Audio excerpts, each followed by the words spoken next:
Good morning, sir. Can you see and hear us? Yes, thank you very much. May I call Paul Patterson, please? Yeah. And repeat after me. I swear by Almighty God. I swear by Almighty God That the evidence I shall give. that the evidence I shall give Shall be the truth. shall be the truth, The whole truth. the whole truth, And nothing but the truth. and nothing but the truth. Thank you. Please sit down. Good morning, Mr. Patterson. You know my name is Jason Beer and I ask questions on behalf of the inquiry. Can you give us your full name, please? The full name, William Paul Patterson. Thank you for coming to give evidence to the inquiry today. You have been scheduled to give evidence today for many months now, and today, I wish to be clear, is not a rerun of the evidence that you gave to the Business and Trade Committee on Tuesday of this week, not least because many of the issues addressed in your evidence to that committee will be addressed to you when you return to give evidence in phases 5 and 6 of the inquiry. Do you understand? Yes. In that connection, those watching the proceeding should understand that simply because an issue is not addressed by Mr. Patterson today does not mean that it will not be addressed with him in due course. The inquiry undertakes its work in a forensic manner, only asking questions of witnesses when it's satisfied that all reasonably relevant material has been obtained so that questions can be put on a proper evidential foundation. So you're here today to give evidence primarily about the issues that you address in your third witness statement, which concerns ARQ data. You understand that? Yes, I do. And in particular, the reliability of that data, the use of it by Fujitsu and the Post Office, the provision of it to the Post Office in connection with criminal proceedings against sub-postmasters. Do you understand? Yes. I'm also going to ask you some questions about matters in your second witness statement. So can we start, please, by formally adducing the evidence in your second and third witness statements, not least so they can be made available to the public via the inquiry's website. Can we start with your second witness statement, please? You'll find that in tab A2 of your hard copy bundle. The URN for it is FUJ 00126035. It's dated the 29th of December 2022 and is 193 pages long, including its appendices. If you go to page 63, which is the last page of the statement itself, is that your signature? Yes, it is. And are the contents of that witness statement true to the best of your knowledge and belief? Yes, they are. Can we move to your third witness statement, please, which in your bundle is in tab A1. The URM for that is WITN 0665 0300. That witness statement is dated the 14th of September 2023, is 103 pages long, including its appendices. And if you turn to page 80, you should find your signature. Yes, is that that your is. signature? And are the contents of that statement true to the best of your knowledge and belief? Yes, they are. Thank you very much. Before I ask you questions of substance, this is the first occasion on which you've given oral evidence to the inquiry and the first occasion on which a senior Fujitsu executive has given evidence to the inquiry. I know in your first witness statement, which we published back on the 2nd of December 2022, you gave an apology to sub-postmasters and that you said something to equivalent effect on Tuesday of this week to Parliament. And since then, Fujitsu, as a corporation, issued a public statement. Is there anything that you would like to say in that regard now? Yes, Mr. Beard, thank you. To the sub-postmasters and their families, we apologise. Fujitsu apologises and is sorry for our part in this appalling miscarriage of justice. This inquiry is examining those events forensically over many, many decades, which involve many parties, not least Fujitsu and the Post Office, but other organisations and individuals. We are determined to continue to support this inquiry and get to the truth wherever it lays. and at the conclusion of the inquiry and the guidance from this inquiry, engage with government on suitable contribution and redress to the sub-postmasters and their families. Thank you, Mr. Beer. Thank you.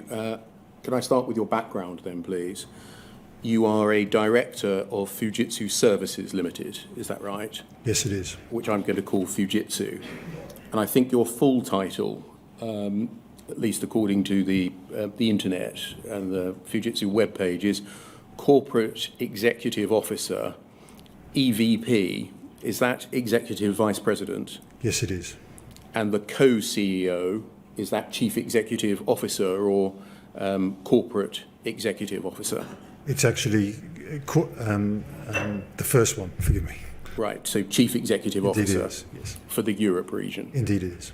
So a Director, an Executive Vice President and Corporate Executive Officer for the Europe region. Thank you. Yes. When did you join Fujitsu? In early 2010. And what was your first role and job title? I was hired into a sales role, a sales leadership role, and I was the sales leader for the private sector. And what did that job involve?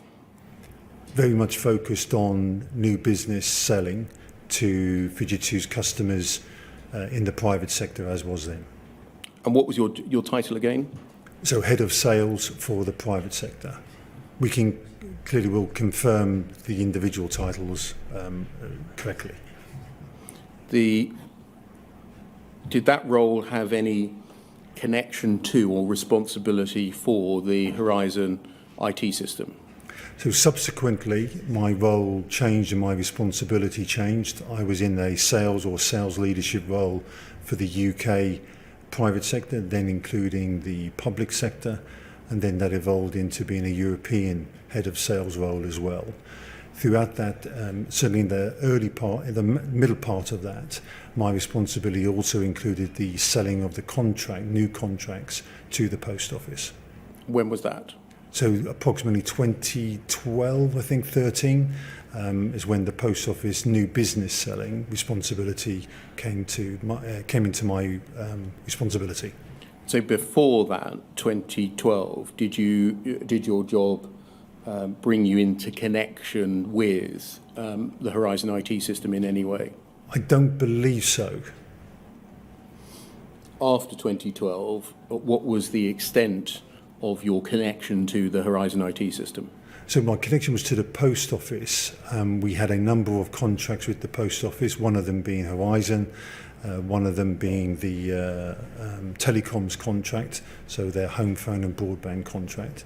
And it was my team who were responsible for the sale of the services associated with the new telecoms contract, and clearly any renewal or extension to the Horizon system subsequently. Did you remain in that role until you took up your present position in 2019? No, that role changed, so I became a European head of sales and business development, and I did not have a direct team involved in the post office then. So how long did your involvement with the post office last? I would 4 years, 5 years. In that 4 to 5 year period, let's call it between 2012 and 2016, 2017, how regularly were you dealing with issues concerning the Horizon IT system? So I wasn't dealing with issues... Okay, dealing with the post office account insofar as it concerned the Horizon IT system. So my engagement and my sales team's engagement was very much focused on the new business into the post office.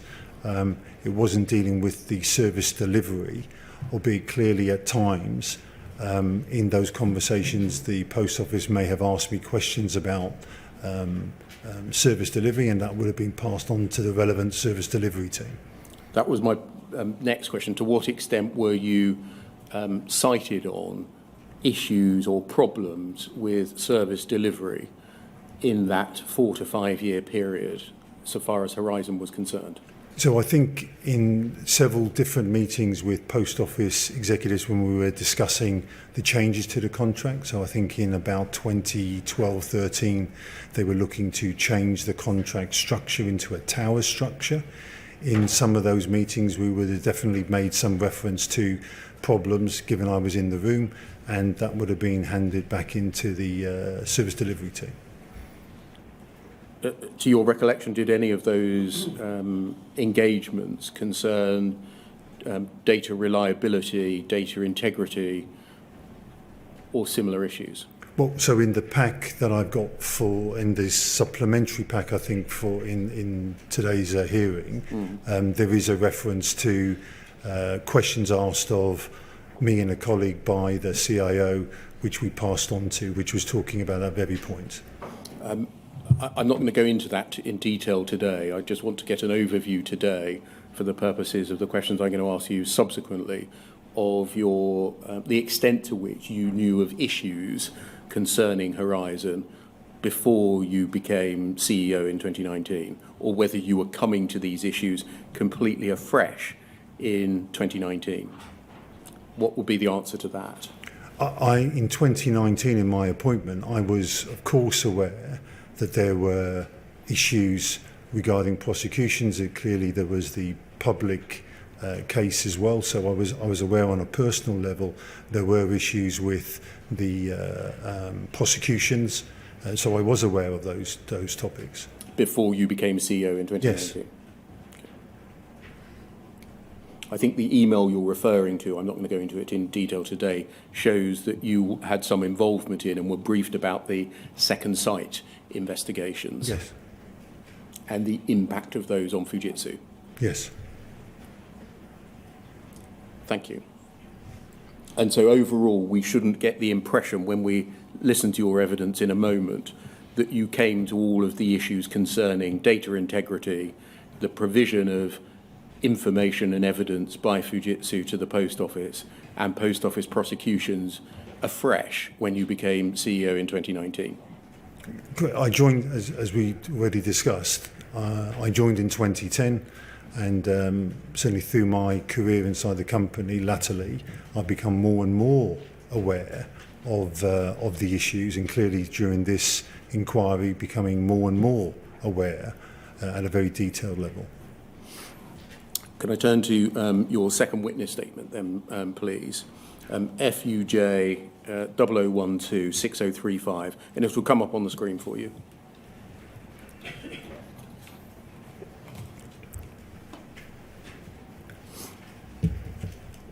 This is your second witness statement. You'll see at the top it's dated, as we've established already, the 29th of December 2022, so 13 months ago or so. And if we look at paragraph 3, paragraphs 1 and 2 are usual introductions, but paragraph 3 at the foot of the page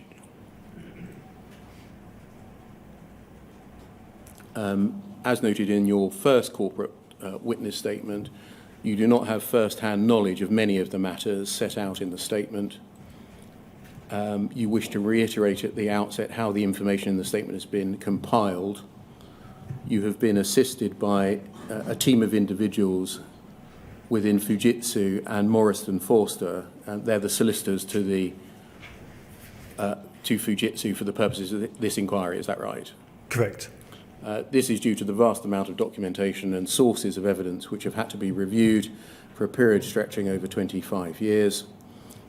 This team has provided to me the documents which are referenced in this statement and exhibited at, and then you give some reference numbers, and you exhibit 640 documents to this witness statement, and which are the principal source of my knowledge of this statement's contents.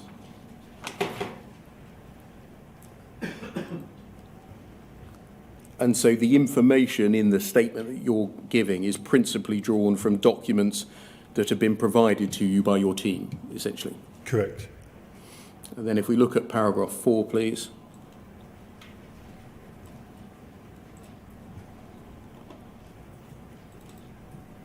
you say responses to questions set out in the statement are generally drawn from documentary sources.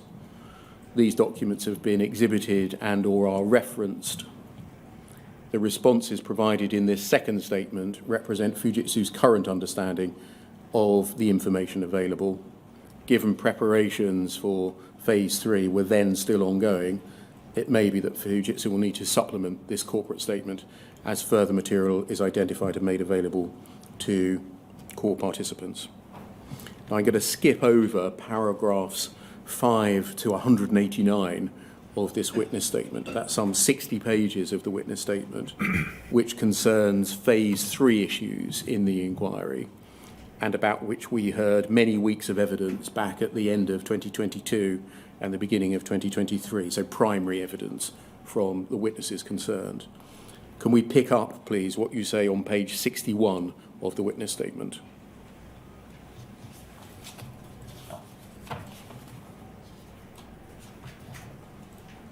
At the foot of the page, please, page 61. That's it, knowledge and rectification of bugs. And this section of the statement, indeed right to the end of the statement, addresses Fujitsu's knowledge of and rectification of bugs in the Horizon system. Is that right? Correct. And you say, as explained in Fujitsu's opening statement, no complex IT system will ever be completely free of bugs, errors and defects, BEDs. Fujitsu's monitoring systems and processes seek to identify faults, log them as incidents, and then work to resolve them following the agreed incident management process. Fujitsu also relies on incidents being reported by postmasters directly or by Post Office Limited. Many thousands of incidents have been logged since the inception of Horizon. And then over the page, please, or further down the page. Paragraphs 191 and 192. In relation to the 29 bugs, errors and defects listed by Mr. Justice Fraser in Appendix 1 to the Horizon Issues Judgment, the inquiry has asked Fujitsu to provide details relating to the identification, investigation, communication and resolution of the bugs, errors and defects. In February 2021, Fujitsu helped to prepare a report for Post Office Limited in relation to the 29 bugs, errors and defects identified by Mr. Justice Fraser, the BED or Bugs, Errors and Defects report.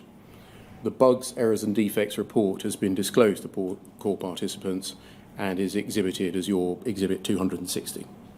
So the sequence of events, just so that we can get that clear and decode things, is Mr. Justice Fraser produces his Horizon Issues Judgment.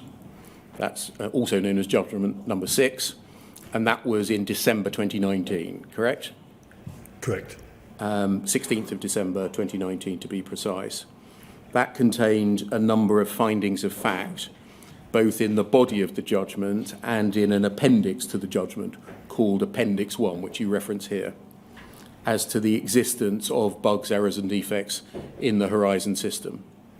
And that's both, is this right, Legacy Horizon and Horizon Online? I believe so.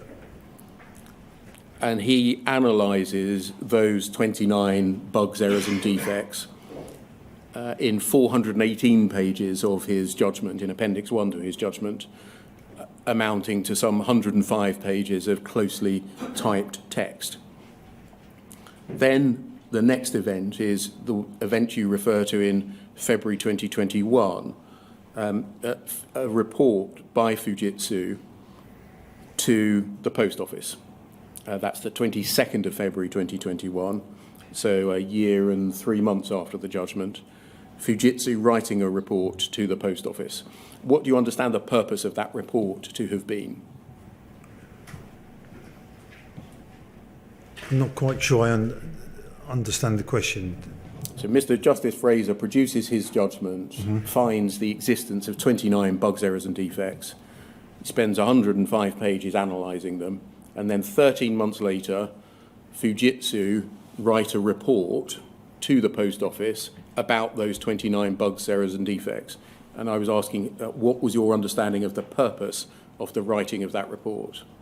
So in my in the company's second corporate statement, we lay out details on the 29. Yes, I'm going to come to that in a moment. I think it was. So I don't know, Mr. Beer. I'm afraid I don't know. I haven't seen the physical report. It's one of the exhibits to your statement, number 260 there. I'm not going to display it at the moment, but I just want to understand when the judge has found the existence of these 29 bugs, why a year and a month later Fujitsu is writing a report to the post office about those 29 bugs. So I don't know, Mr. Beer. Okay. Let's move on anyway. Paragraph 193 of your witness statement. You say, in addition to the bugs, errors and defects report, that's the February 2021 report, Fujitsu has set out in Appendix 1, and that's Appendix 1 to this very witness statement, a series of summaries addressing each of the 29 bugs, errors and defects and any sub-issues identified within those classifications. The bugs, errors and defects report and the summaries set out in Appendix 1 seek to build on the technical appendix, that's Mr. Justice Fraser, and have been prepared by reference to a variety of sources. These summaries are indicative of, amongst other things, the investigation of each issue, the resolution of each issue, communication with other parties, including Post Office Limited and wider management, and the impact on branches.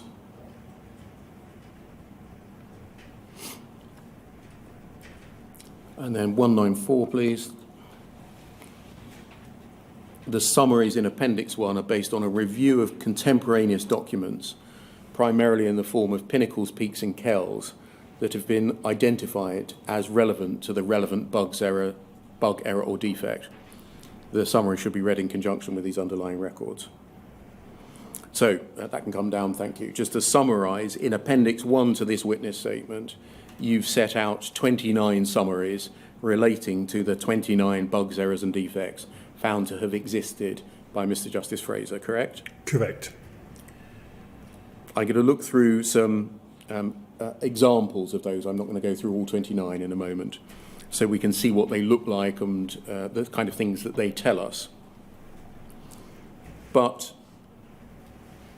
all of this information, would you agree, was available to Fujitsu, indeed to you, because it's in your witness statement, written in December 2022, but also earlier than that in the bugs, errors and defects report of February 2021? Yes, because the information is there. That's how we produce the report.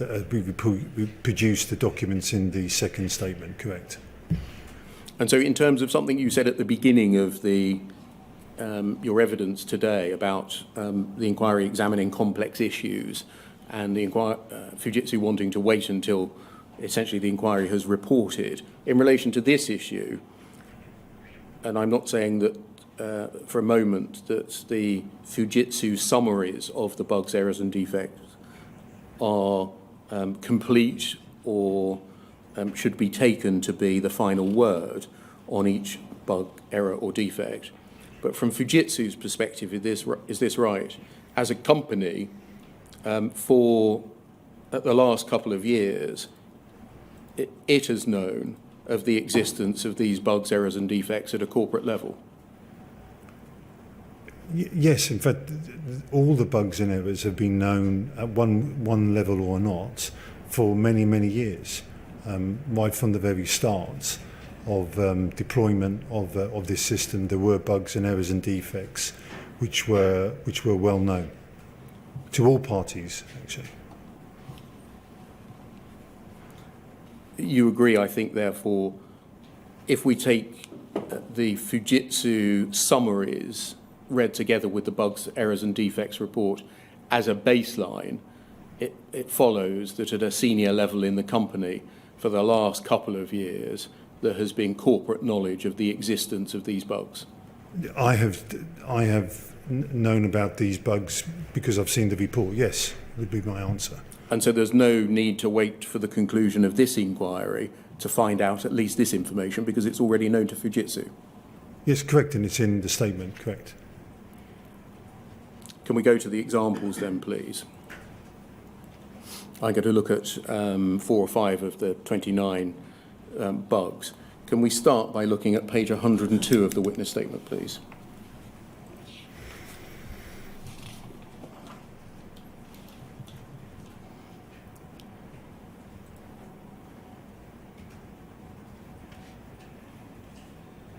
And can we look at page 102 and 103 at the same time, please?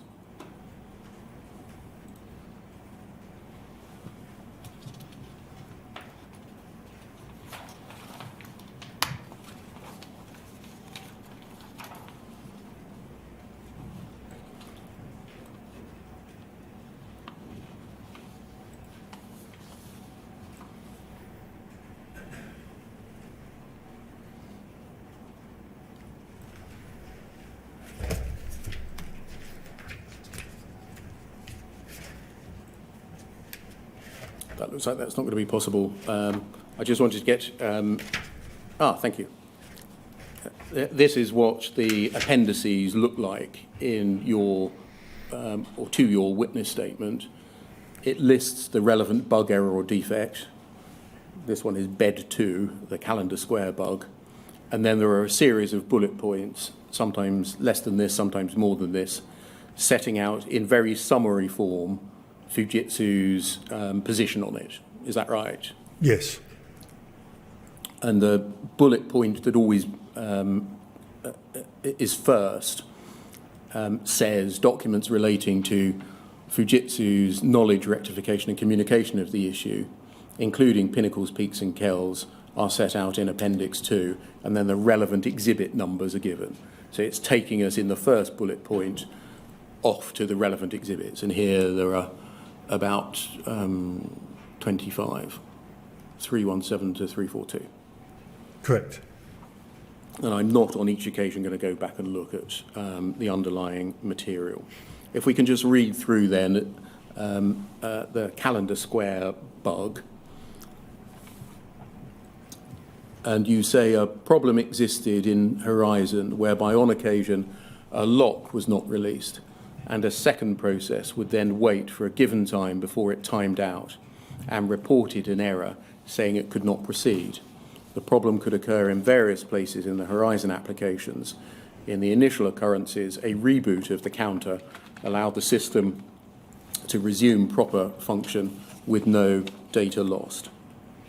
And then the third bullet point, in some cases, the calendar square branch in particular, the lock problem caused data to be lost when carrying out transfers between different stock units, thereby causing receipts and payments mismatches. So this is a bug, would you agree, that has a real impact on balancing because it causes receipts and payments mismatches? Yes. And then fourth bullet point, there appear to have been instances of these riposte lock errors from at least September 2000. So we get the start date. And in this instance, a postmaster reported an error when trying to redeclare their cash. The call was discussed between various teams from Post Office and Fujitsu. And then you give some further examples of peaks. And then a known error log, fifth bullet point, you give the reference, advise that restarting riposte or rebooting the counter would resolve incidents where a message reported a timeout waiting for lock. Some of these also led to receipts and payments mismatches, which after investigation were dealt with by the Fujitsu MSU team, raising a BIMS report so that the Post Office could issue an error notice, later known as a transaction correction, to the postmaster to allow them to reconcile the accounts.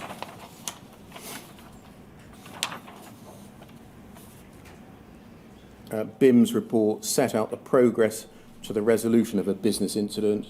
The Post Office was used the information from the BIMS report to carry out reconciliation or settlement. it was identified that an error in the underlying Isha riposte software caused the lock problem. The issue was raised with Isha, who developed a fix. This was implemented in the S90 software release.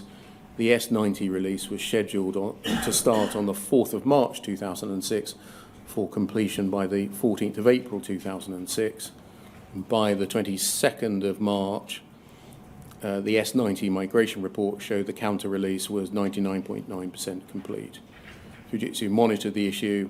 27th of March, an employee noted that the timeout locks had gone right down. So that's on the Fujitsu account of matters was a problem that was first noticed in September 2000, and a fix was applied in March and April 2006, so 5.5 years later. Yes? Yes, that's what it, yes. Yeah. Now, in fact, this is an example where this shouldn't be taken to be the last word on this. Mr. Justice Fraser found that the bug continued in operation until 2010. But on the Fujitsu account, this was a bug that was operative for a close on a 6-year period. Is that right? That's what that says, yes. Yeah. Let's look at another example of a bug, please. Bug 3, the suspense account bug. That's page 104 of your witness statement.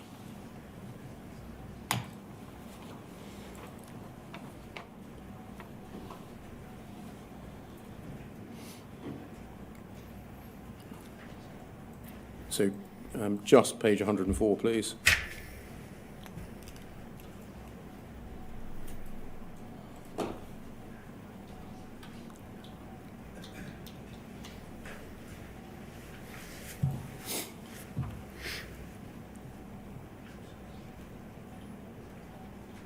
Thank you.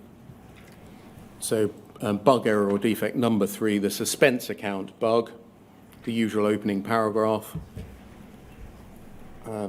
Bullet point 2, a change introduced into Horizon in July 2011 had the unintended consequence of leaving certain orphaned records from November or December 2010 relating to a branch's suspense account in a table in the branch database rather than archiving them. The consequence was that once a year, when an impacted branch produced a trading statement, if they had any amount in their suspense account, the suspense account records from 2010 were also pulled in so that the branch trading statement showed an erroneous amount in the suspense account. When the problem resurfaced a year later, a postmaster contacted Fujitsu and a peak was raised on the 25th of February 2013. Fujitsu then diagnosed the issue and identified 14 branches as being affected. Fujitsu held a conference with the post office's problem manager. The orphaned records were subsequently removed by the Fujitsu development team. An extra set of checks were introduced in October 2013. So if a similar problem surfaced in the future, an error message would be displayed to the postmaster telling them to contact the Horizon service desk. So here we can see we're dealing with Horizon Online, yes? Yes. Rather than Legacy Horizon. And it's an issue that looks on the Fujitsu account to have lasted 2 years or so. Yes. Can we turn, please, to a third bug, page 118 of your witness statement, please.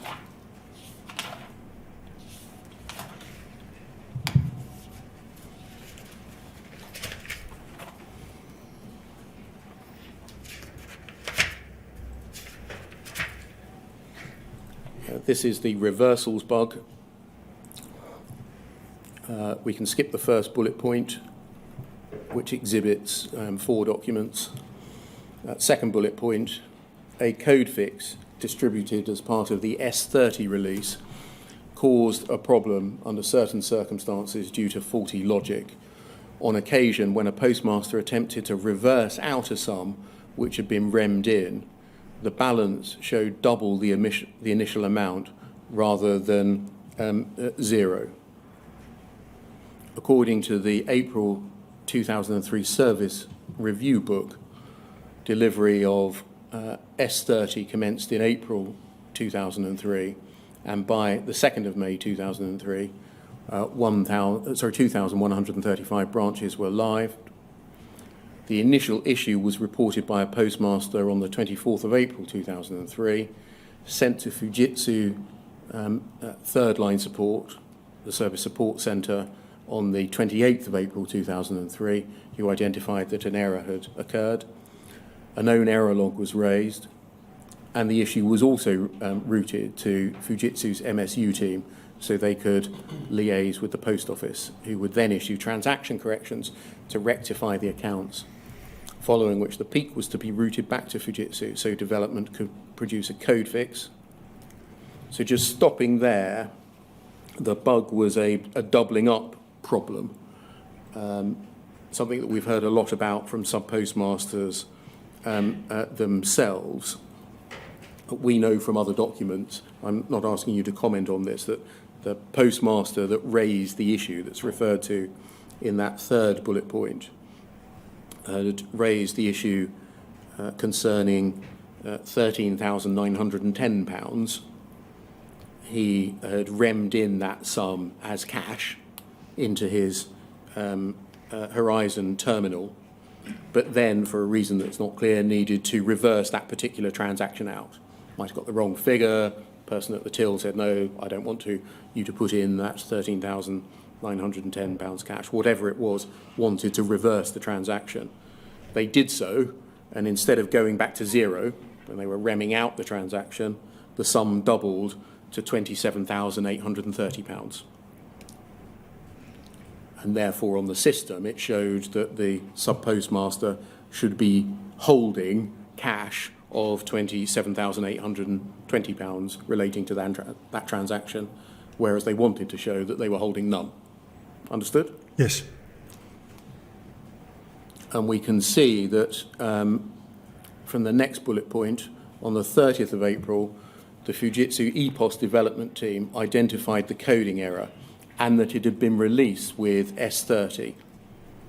An emergency fix was created, went live on the 7th of May 2003. Instructions for testers detailed how the fix was to be tested and to make sure that both the new problem and the original problem, which S30 aimed to fix, had been fixed.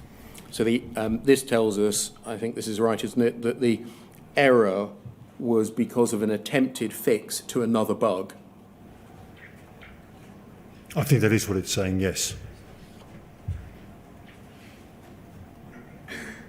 So, and if we look into the detail of it, we've got the underlying documents.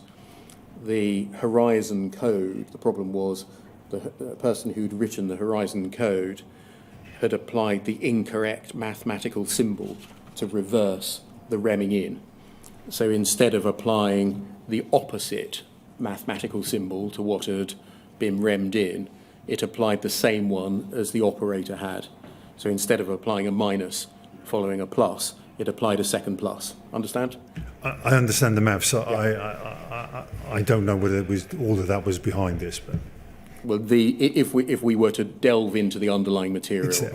That's exactly what that would show. Okay. So rather than I put some money in plus, yes. The reversal wants to reverse that. It should then apply a minus to take it back to zero. What it did was the mathematical symbol in the code was another plus sign, and so it doubled it. Understood, and I agree.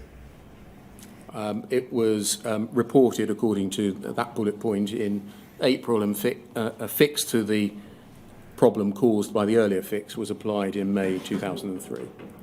Can we look at a fourth bug, please? Page 119.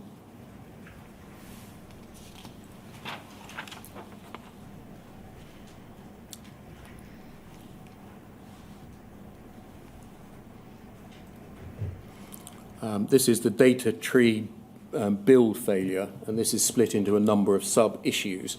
This is issue 1, which is the only one I'm going to address. Second bullet point, Fujitsu understands this issue was first reported to a branch on the 10th of November 1999 after a discrepancy in the counts. A number of pinnacles for similar incidents were raised between February and May 2000. A list of cross-domain problems was presented in the monthly service review books to be discussed in the service review forum with Post Office. The issue with the Dungannon branch was tracked in a number of these. To resolve the issue, Fujitsu implemented 2 changes: specific diagnostics to log a failure to build the data tree and more error checking in the application code. These diagnostics were distributed to 99% of the estate by the 16th of May 2000. This would allow recurrences of the problem to be monitored. And then the last bullet point, error checking, was included in a later release. So the issue was first reported in the 10th of November, on the 10th of November 1999, according to the second bullet point. Again, if we dug into the documents, we would see that concerned a £43,000 discrepancy, so quite a sizable sum of money. And the fix was rolled out, we see from this last bullet point, up until October 2000. Yes? Yes. And then lastly, by way of example, page 146 of your witness statement, please.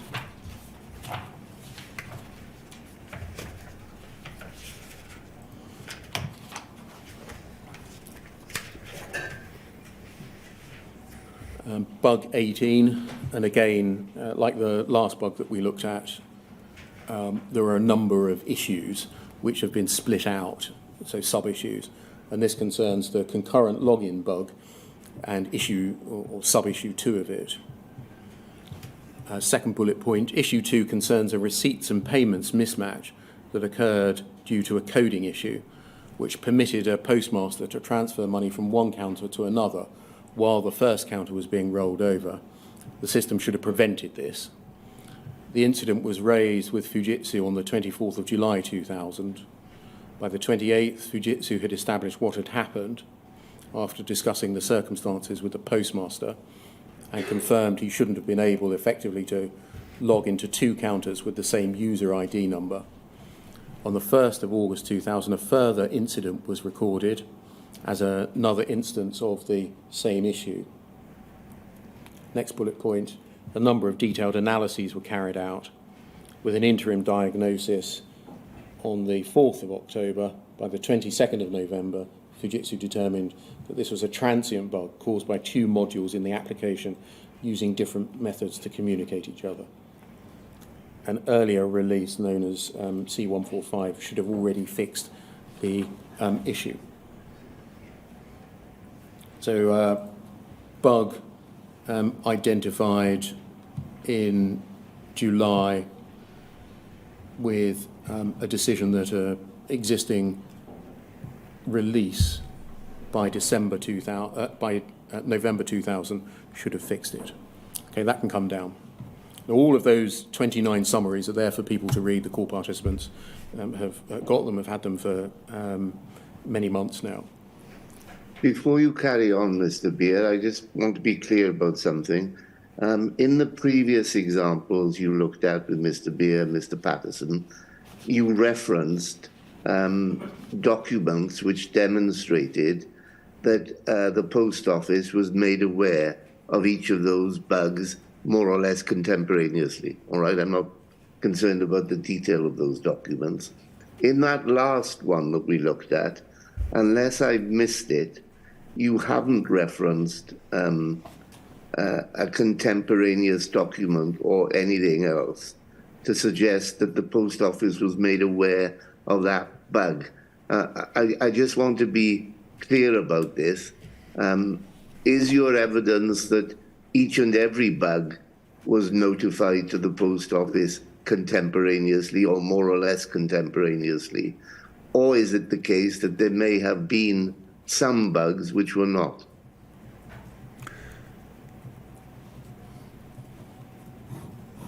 My understanding... If I've missed the reference in BD18, then please put me right. But I can't see it at the moment. And I can't see it there either, Sir Wynne. So I think you are correct that the vast majority of bugs and errors and defects were shared. Whether bed 18 in this example was, I would need to check. All right, thank you. Well, I wouldn't know off the top of my head. Yeah, as Mr. Beard has noted, you will be returning, so there's no great urgency about it. But I wanted to raise it while it was fresh in my mind. Thank you. So you're right to raise it. Generally, the summary where the post office has been notified or information shared says so. So, looking at the 29 as a whole, would you agree with the following points? Firstly, in each case, Fujitsu agrees that the bug, error or defect existed. Yes. Secondly, on Fujitsu's own assessment, by looking at this appendix, the bugs afflicted both Legacy Horizon and Horizon Online. Yes. Thirdly, we can see by reference to this summary, and in particular if we read it alongside the bugs, errors and defects report, which contains much more detail, we can see the date on which, according to Fujitsu at least, the bug, error or defect was recorded or recognised by Fujitsu. Yes. Fourth, we can see the impact that Fujitsu assesses the bug to have had on the estate. Yes. Fifthly, we can see for most bugs, errors and defects, whether it was notified to the post office, and if so, when Fujitsu say the bug was communicated to the post office. Yes.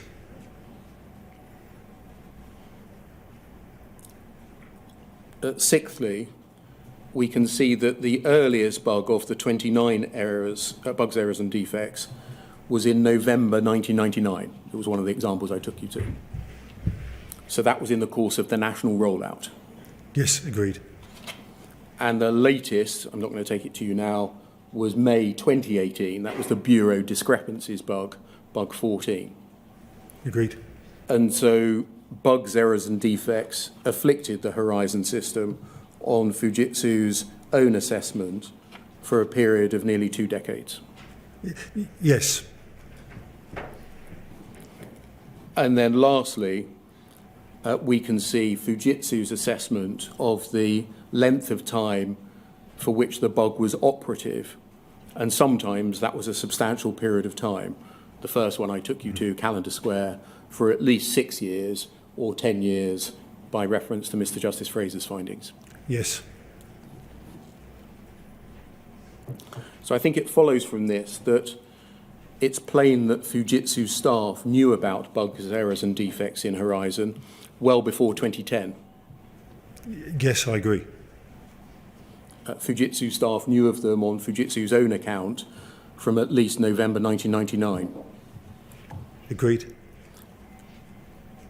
And that this recognition by Fujitsu, reflected in your witness statement here, doesn't need any investigatory work to be undertaken by the inquiry.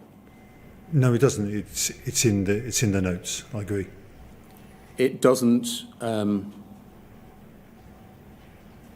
need any application of judgment by anyone because it's here in black and white in Fujitsu's own words, indeed in your own words. Agreed. When did Fujitsu realise that the bugs, errors and defects in its Horizon system impacted on the evidence that was being relied on to investigate and prosecute sub-postmasters for criminal offences? Is that in my second statement? No. No. This is going to the third statement, essentially, So about litigation support. So I don't know the exact date of.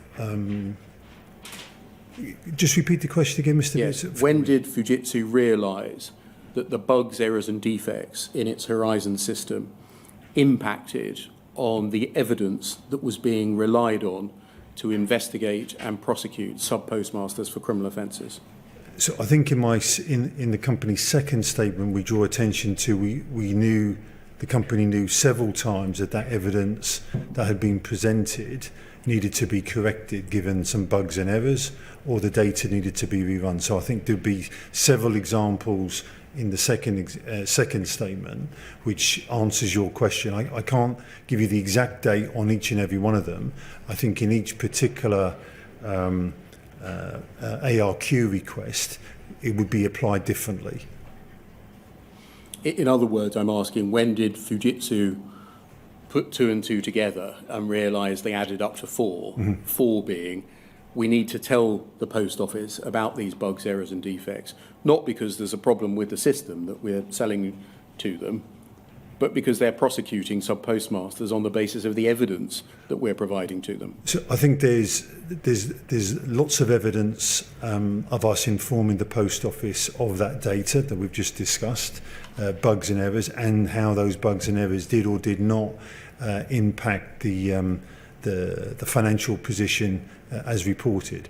What the post office did with that particular piece of data, Mr. Beer, I do not believe Fujitsu knew at the time, but certainly latterly, of course, the company became more aware that it was being used nearly solely for prosecutions. Would you agree that the 29 summaries that we've just looked at some examples of, revealing bugs, errors and defects in the Horizon system, ought to have been revealed to the Post Office for the purposes of its investigatory and prosecutorial functions? So I don't know if they were not.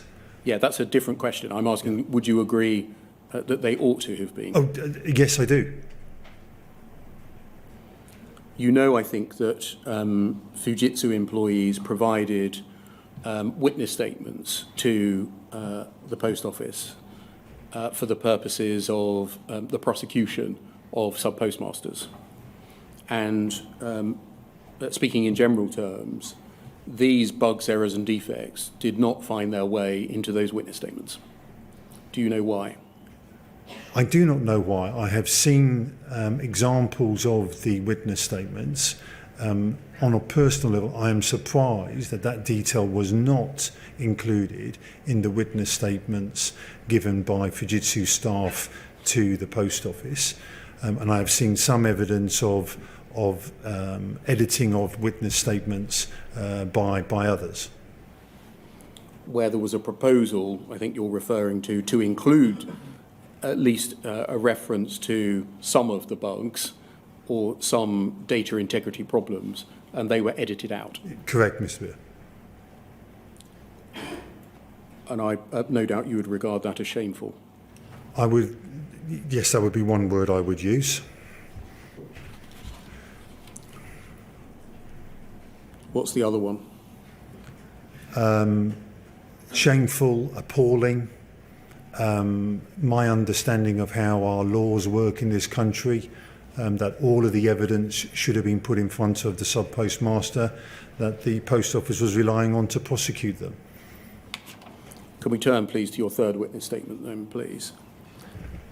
And now, the matters about which you speak in your third witness statement, and we're about to address through my questions to you, again, are generally the product of you having been provided with documents by your team or briefed by your team in the same way as your second witness statement was created. Is that right? Correct. I'm going to ask you questions about the provision of litigation support by Fujitsu to the Post Office in connection with the Horizon system, and in particular the use, the non-use and the reliability of ARQ data, audit record query or ARC data.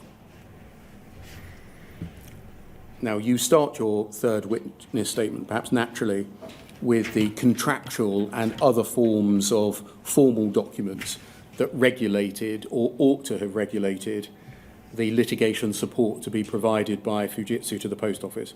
That's where I'm going to start. So starting with the contract. Are you aware that Fujitsu was contractually bound to provide evidence in support of Post Office prosecutions and civil proceedings? Yes. And are you aware that Fujitsu operated a fraud and litigation support office? Yes, I am aware. Which still exists, I think. I don't know if it does still exist, Mr. Beer. I would need to check that. This office, the Fraud and Litigation Support Office, was to provide horizon evidence to support prosecutions and civil actions, correct? Yes, correct. Would you accept that as Fujitsu was an integral part of the system supporting legal proceedings against sub-postmasters and knew that it was, it had a duty to ensure that the data that it supplied was accurate and complete? Yes.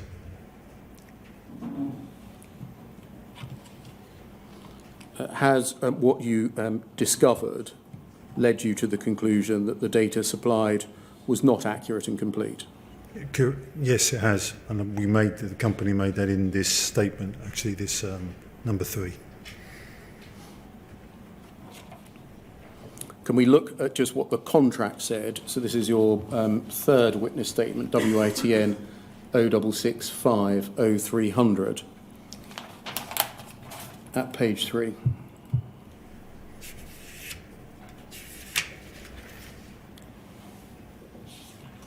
And again, in general terms, I'm going to restrict my questions to what you've included in your witness statement rather than looking at underlying materials, partly because of the limitations of your evidence given your position, partly because I suspect it will turn into an exercise of you saying you weren't in the relevant post at the time and you didn't see this document or that document at the relevant time.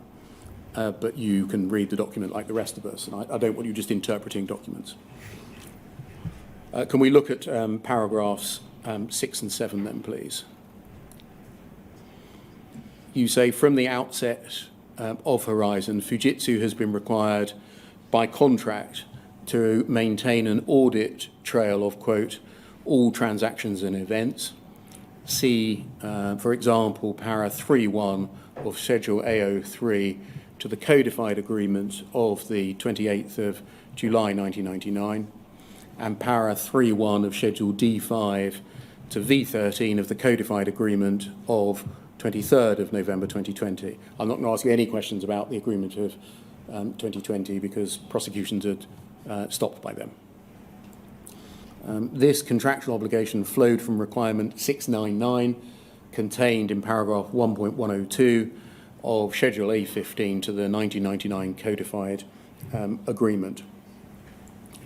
In particular, R699, requirement 699 notes at 1.102.6, the content of the audit trail should be agreed with Post Office Counters Limited by a date consistent with the project plan, and 1.102.9, the audit trail shall have a level of security such that it cannot be altered or deleted. No need to read 102.11. And so you focused in these two paragraphs on the obligations of Fujitsu arising from requirement 699 of the codified agreement. Correct. And they are all about the duty to maintain and provide what's called an audit trail. Correct. Were you told about, and did you take into account in what you said in this witness statement, a separate requirement in the codified agreement concerning what was described as prosecution support? That's requirement 829. Do I refer? No. I don't. I think we would have done in our response to in our evidence here in number 3. Yes, we would have done. You see, these paragraphs, there's a series of requirements in the contract. Yes. And you're focusing all about 699, which is about audit, either operational audit or commercial audit by auditors. There's a separate series of requirements concerning the provision of evidence for the purposes of prosecution, which spring up from requirement 829, which you don't analyse here at all. Did you know about that separate requirement, the 829 requirement? So I am aware of the.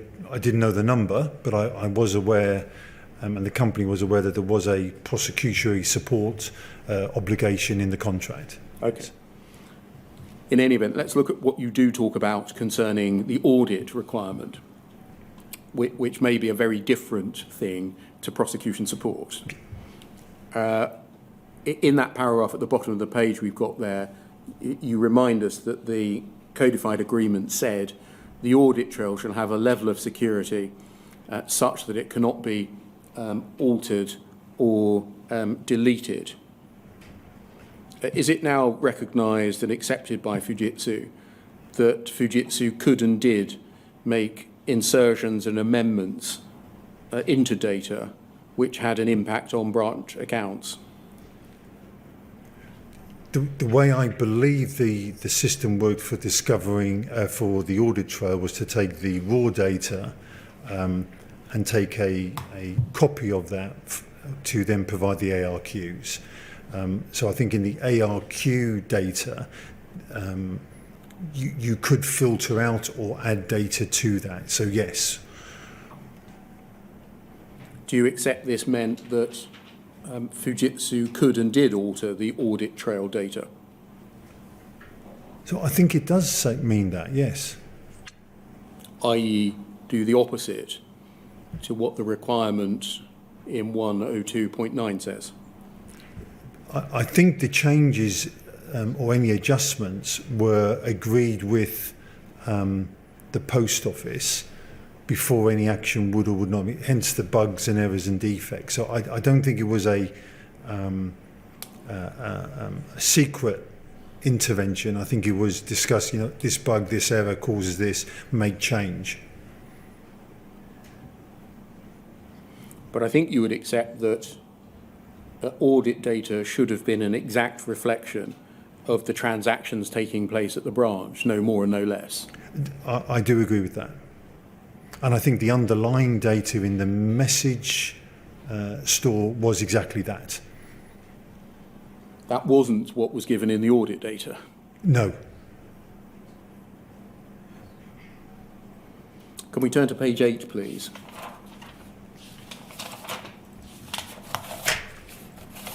Where you set out for us a flowchart at the top of the page, thank you, taken from a prosecution support process document of the 29th of February 2005, so a Fujitsu policy document.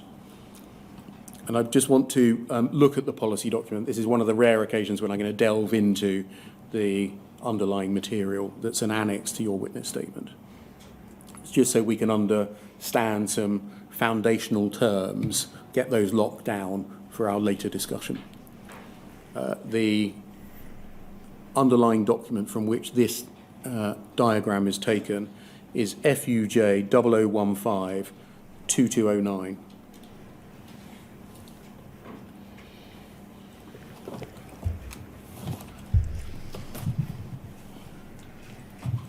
This is one of the exhibits to your witness statement, the 11th exhibit to your witness statement. And we can see the date of it, as I've just said, in the top right there, 29th of February 2005. We can see that it's version 2 from the top. And if we just go over the page, please.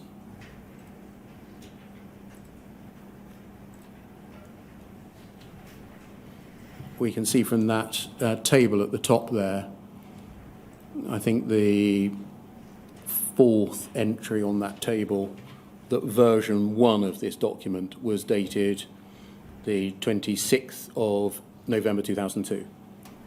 Yes. But let's work from this version, the one that was operative from the 29th of February 2005. And I'm afraid we're going to have to go through a bit of it just to understand some terminology and the process that was intended to start with. Can we start, please, with page 8?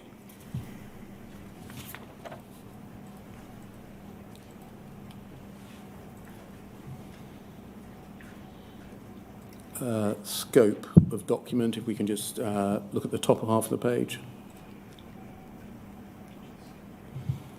This document sets out the procedures to be adopted by Post Office Accounts Prosecution Support Service for managing and dealing with audit record queries for investigation and support purposes, including the undertaking of audit record queries, presentation of transaction records extracted by audit record queries, analysis of appropriate records and logs, preparation of witness statements of fact in relation to audit record queries, attendance at court by relevant employees to give evidence in respect of witness statements, and undertaking of additional litigation and prosecution support activities as may be requested on a case-by-case basis on the instruction of legal counsel. I'm going to skip the next paragraph and then on to ARQs in support of potential prosecution will be obtained solely from the Horizon System Audit Archive / server. The method by which the integrity of this data is protected is described in the audit trail functional specification. Evidence in support of data integrity will be sourced from the Audit Archive / server and Post Office account business logs. All access to audit data is restricted to named individuals via dedicated workstations located in a secure environment. This is consistent with the security controls employed for the existing service. Supporting evidence is sourced from relevant business records and logs. Two types of requests: audit record query only, involving the extraction of audit archive of records for an outlet.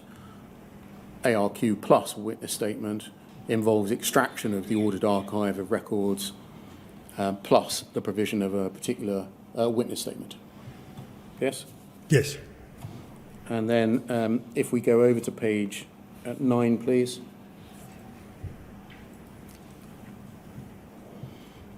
There's something about the history in the penultimate paragraph on this page. The provision of prosecution support, specifically the provision of witness statements of fact, was not formalised and was provided on a without prejudice subject to contract basis pending the receipt of a change request. Prosecution support for the existing system is now provided as part of the prosecution support system. This document outlines the operational approach to this service. So that's a reflection, is it, that before this document there wasn't a formalised statement or policy on the provision of prosecution support. That is my understanding. And then if we can go forwards, please, to page 10.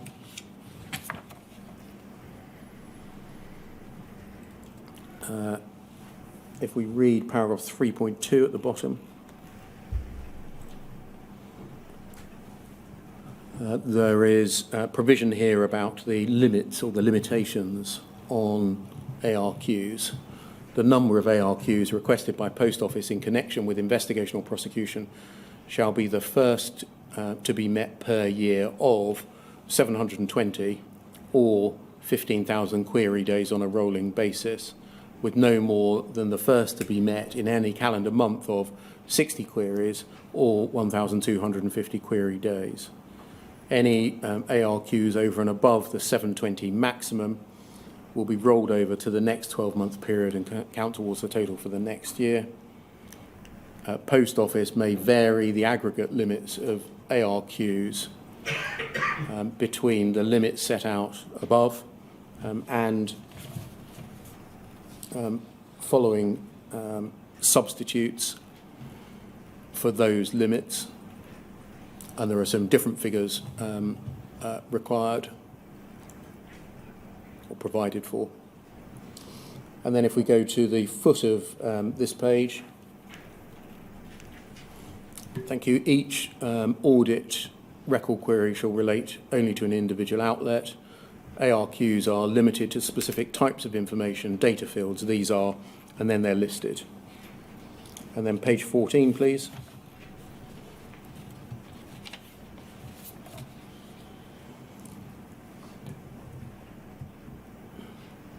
14, please.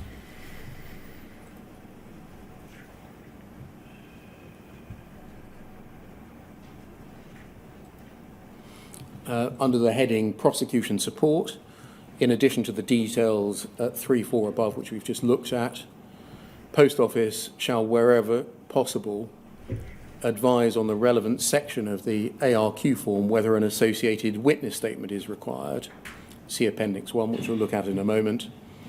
And then scope, Post Office account, that means Fujitsu, shall, in relation to an ARQ, at the request of the Post Office, 1, analyse appropriate Horizon Help Desk and non-polling reports for the specific search criteria in order to check the integrity of transactions extracted. 2, analyse fault logs for the devices from which the record of transactions were obtained to check the integrity of transactions. 3, provide witness statements of fact in relation to that ARQ. The above analyses and witness statements will be undertaken in respect of a maximum of 250 ARQs per year. And 5th, Fujitsu will provide for the attendance at court by the person who has provided a witness statement as identified above to give evidence in support of that witness statement, a maximum of 100 days a year.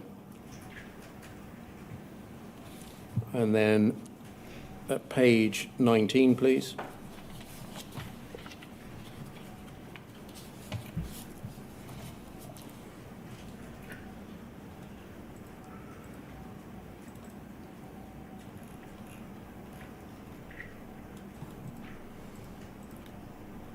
We see at the top of the page there under paragraph 7.0, the diagram which you have cut into your witness statement. Yes. Which we'll come back to in a moment. And then at the foot of the page, 7.1 and 7.1.1, there's a list of the 9 steps to be taken when an ARQ request is received. So 7.1.1, team member shall identify the search criteria. And then if we just go over the page. 2, they shall create an audit trail of the request. And then 3, search the files required to complete the report. 4, select and retrieve the files. 5, generate the message store. 6, use a tool called rQuery to select the files per the search criteria. Over the page, please. 7, burn the data onto a closed CD along with a Word document with an explanation. 8, carry out a virus check. 9, dispatch it. So the 9 steps in the process are described. And then page 21, please.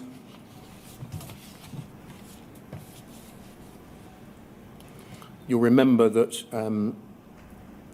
there were 4 other things under prosecution support that Fujitsu could do, and this lists them out. If we look at 7.2.1, so the first of them, 2.1, is check Horizon System Help Desk logs.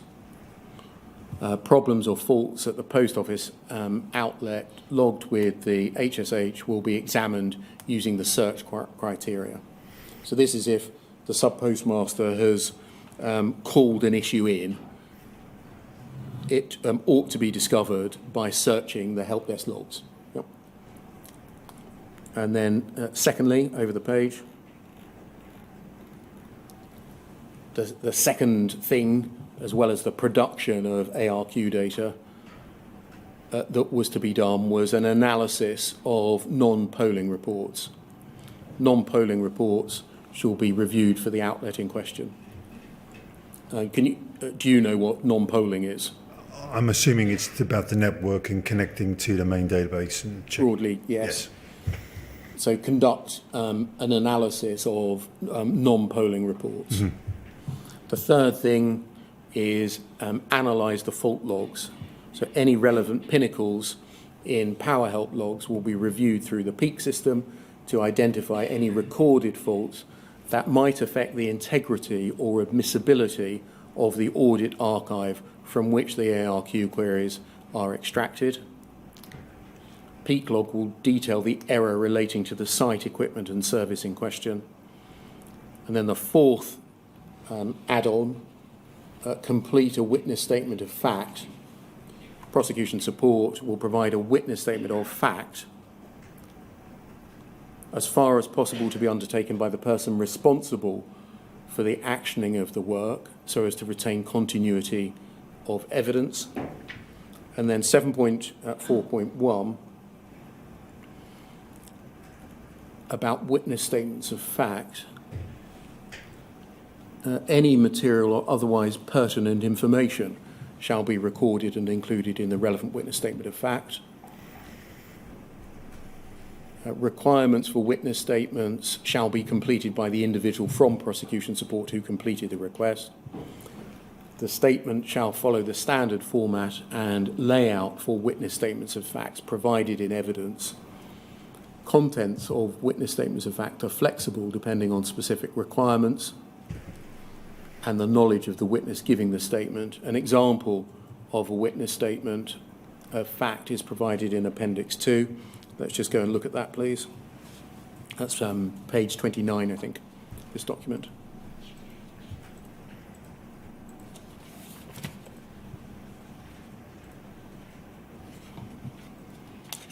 So there's a template or boilerplate witness statement.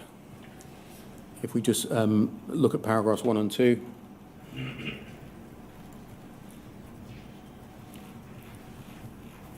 And just read those to yourself.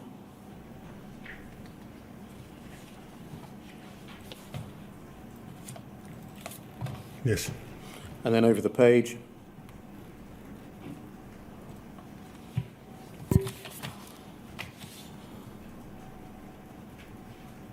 So an explanation in C of the system, and in D, and in E.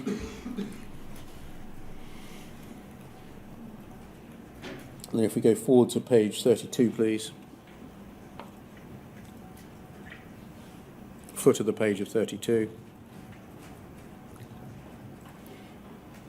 During audit extractions, the following controls apply, and then they're listed out between 1 and 10.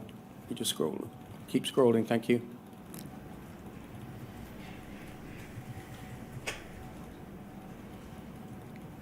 Then there's some deletions, and then this ARQ, whatever the number was received on whatever the date was, and asked for information in connection with the post office at whatever the FAD code of the post office was.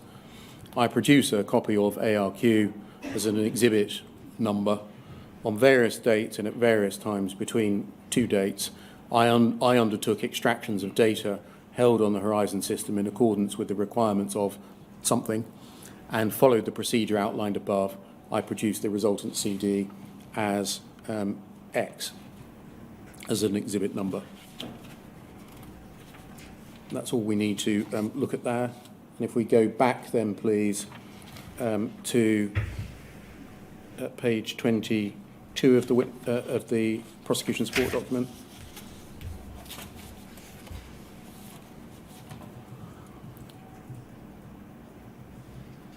We were looking at witness statements of fact in 7.2.4.1 at the foot. We'd reached halfway through paragraph 3. For each request, Post Office Limited and prosecution support will agree relevant matters, such as those listed below, which should be covered in the witness statement of fact, based on the knowledge of the witness.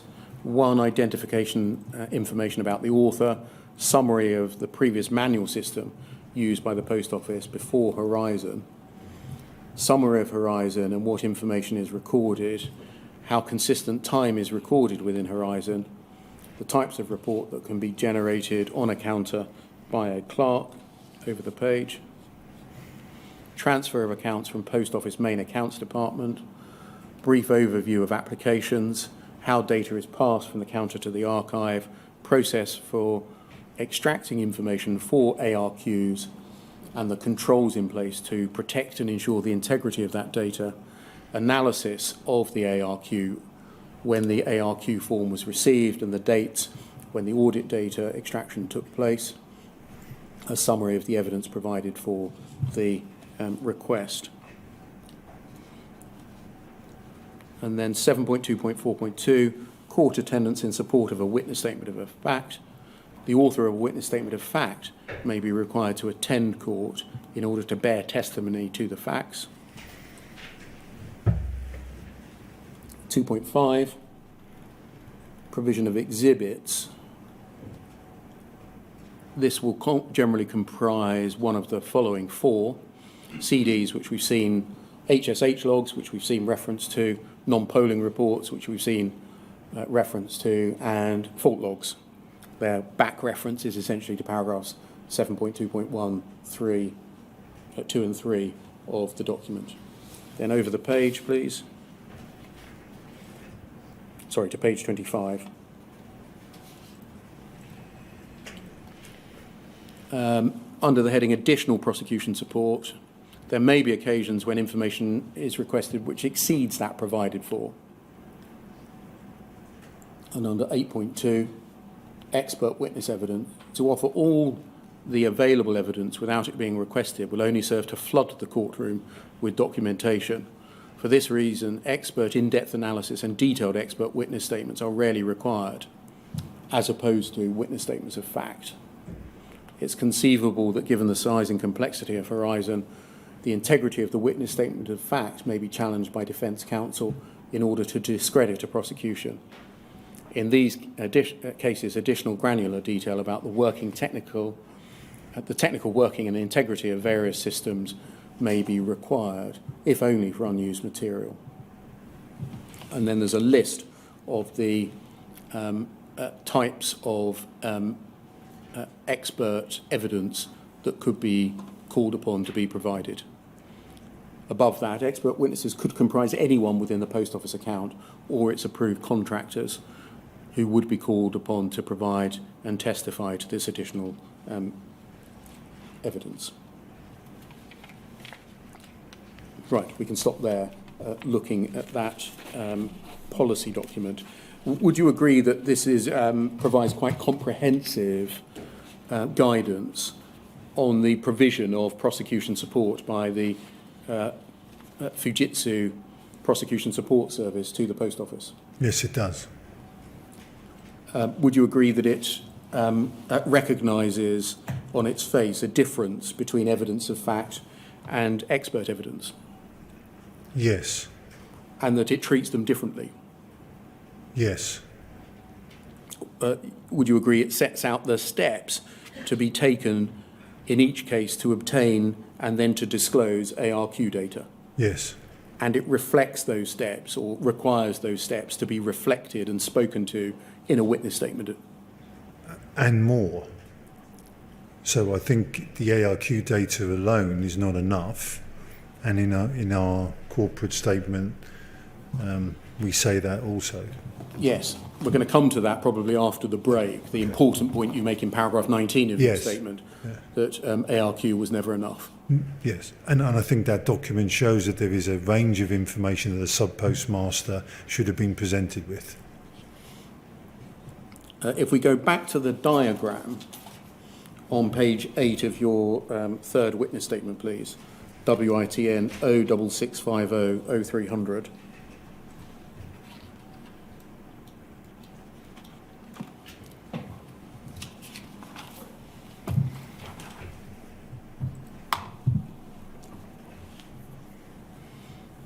Page 8, please.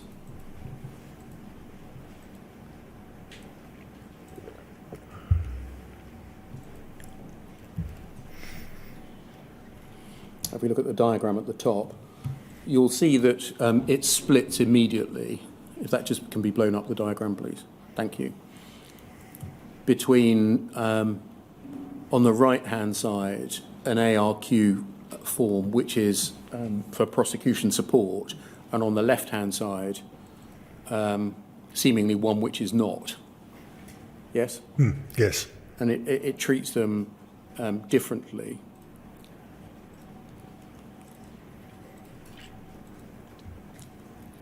And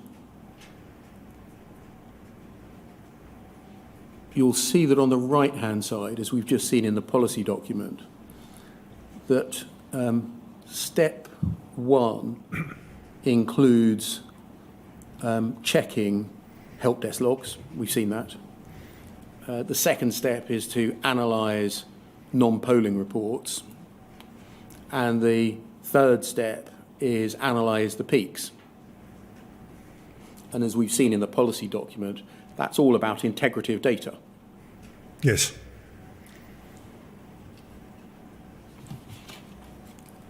It doesn't include checking the known error log. That's neither in the diagram nor in the policy, does it? No, it doesn't.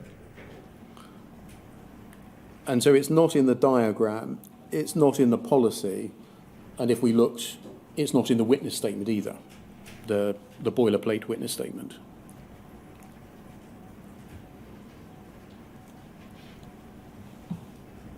Do you know why that is?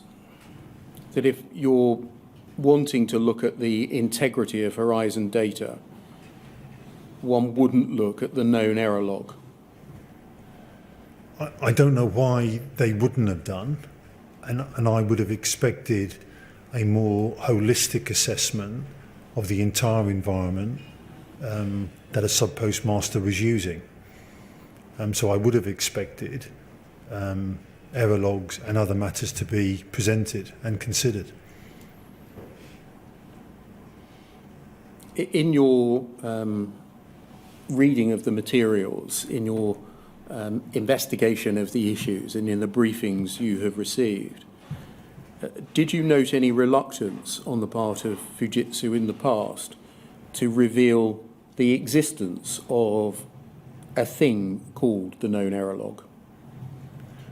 There is in the submission to the inquiry today for number 3, there is evidence of that. Where don't share with the post office yet. I don't know the individual situation where it was subsequently shared with the post office, but there was certainly those reluctance. Whether that was just for completeness to make sure that what was shared with the post office was complete versus, I think, it may well be, but there's definitely evidence in submissions from in this submission around exactly what you just described. Do you know why Fujitsu might be reluctant to reveal even the existence of something called the known error log? No. The title is known error log. It's not unusual in a large system of certainly of this size that there will be errors and known errors, and certainly from the very outset there were lists of them and communication between all parties. How that was communicated to sub-postmasters I think is slightly different, but known errors were known and lots of people knew them. Whether there were a particular one, Mr. Beer, to your question earlier, that might be a timing thing versus not trying to share it. I'm not at the moment delving into any individual cases as to why the known error log was not revealed to a sub-postmaster in a prosecution. I'm asking why it's missing from the process. Yeah, I have no idea why it's not. So that would be an appropriate moment if it's convenient to you to take the morning break until 11:45. That's fine by me. So we'll reconvene at 11:45. Thank you very much, sir.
to diagrammatic form the process, the main parts of the process that we saw in the 2005 process document. I think you'll agree that either the process or the diagram does not include as part of the process checking event logs. Yes. Including the NT event log. Yes? Yes. And I think elsewhere in your statement, I'm not going to take you to them, I think paragraph 89 and 100 in your witness statement, you speak to the fact that some errors which were not otherwise picked up were recorded in such error logs. Yes. You tell us in your statement that checking event logs was only considered as part of the process of the routine process to be undertaken after the locking problems were discovered in 2008.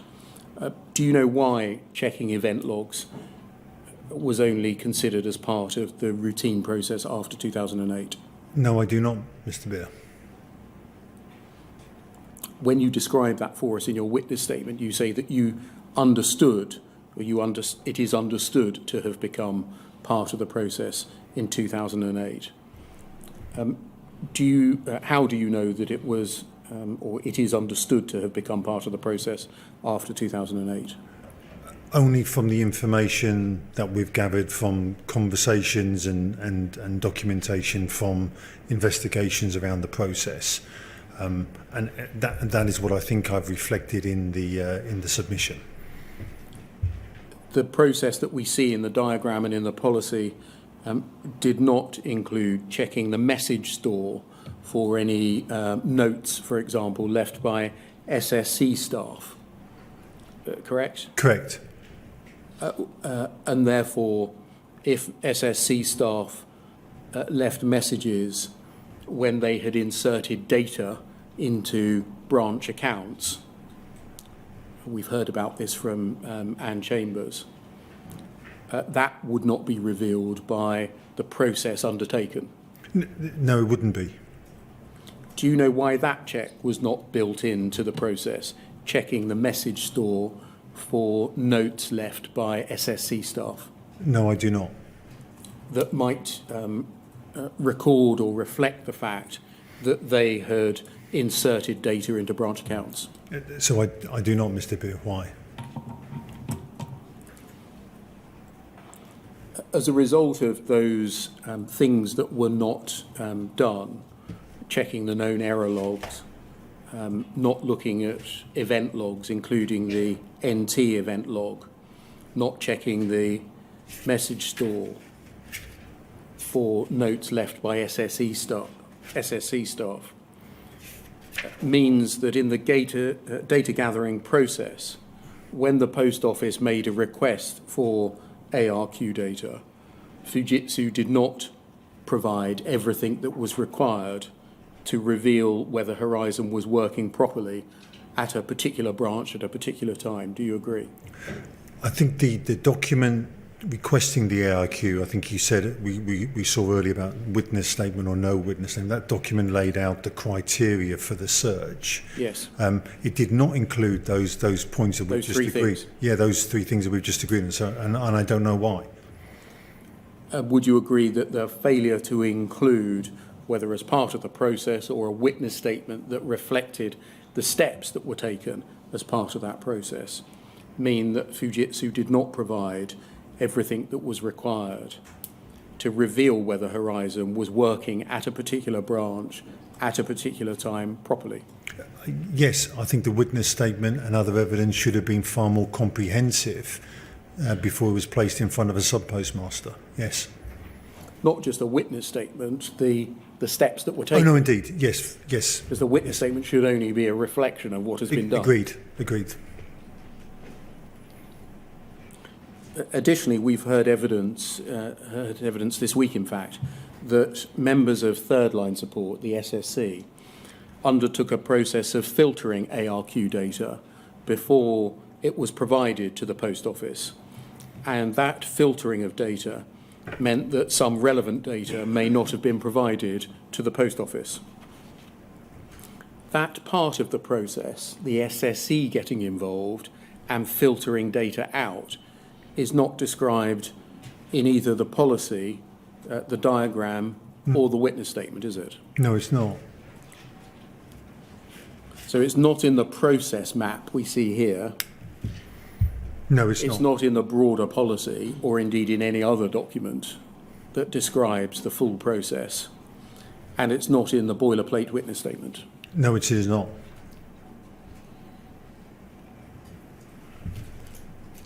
Indeed, would you agree the witness statement, the boilerplate witness statement, gives the impression that all of the raw data that has been obtained within the relevant date ranges has been extracted and provided to the post office? Yes, it does. Whereas in fact, there's a step in the process that's not been revealed to the sub-postmaster or to the court. Agreed. And so if the evidence that we've heard from Fujitsu witnesses this week is correct, then a witness statement that followed the template and didn't mention the filtering out exercise would mean that the witness statement was false and misleading by omission, wouldn't it? I think the witness statement generally needed to be more comprehensive, and it absolutely missed those points you've just alluded to, and it would be misleading. Because it gives the impression of extraction essentially onto a CD. Very simply, yes, it does. Can we please turn to the utility of the ARQ data and look at what might be one of the most significant paragraphs in your witness statement, which is paragraph 19. This is on page 11.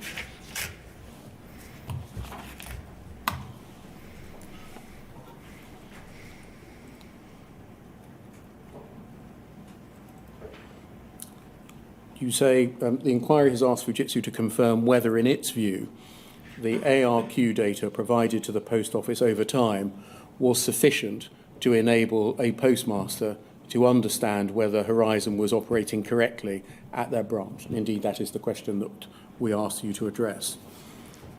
In the light of one, the evidence heard by the inquiry from postmasters during the human impact hearings. Two, the evidence set out in the Fujitsu witness statements. And three, the matter set out in this corporate statement in relation to the ARQ spreadsheet.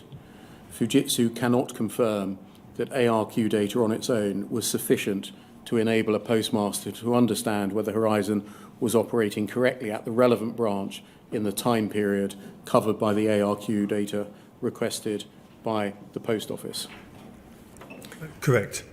So you're saying by reference to three data sources there, or three bits of information or evidence, that the conclusion in the last three lines, Fujitsu can't confirm that ARQ data was sufficient on its own, was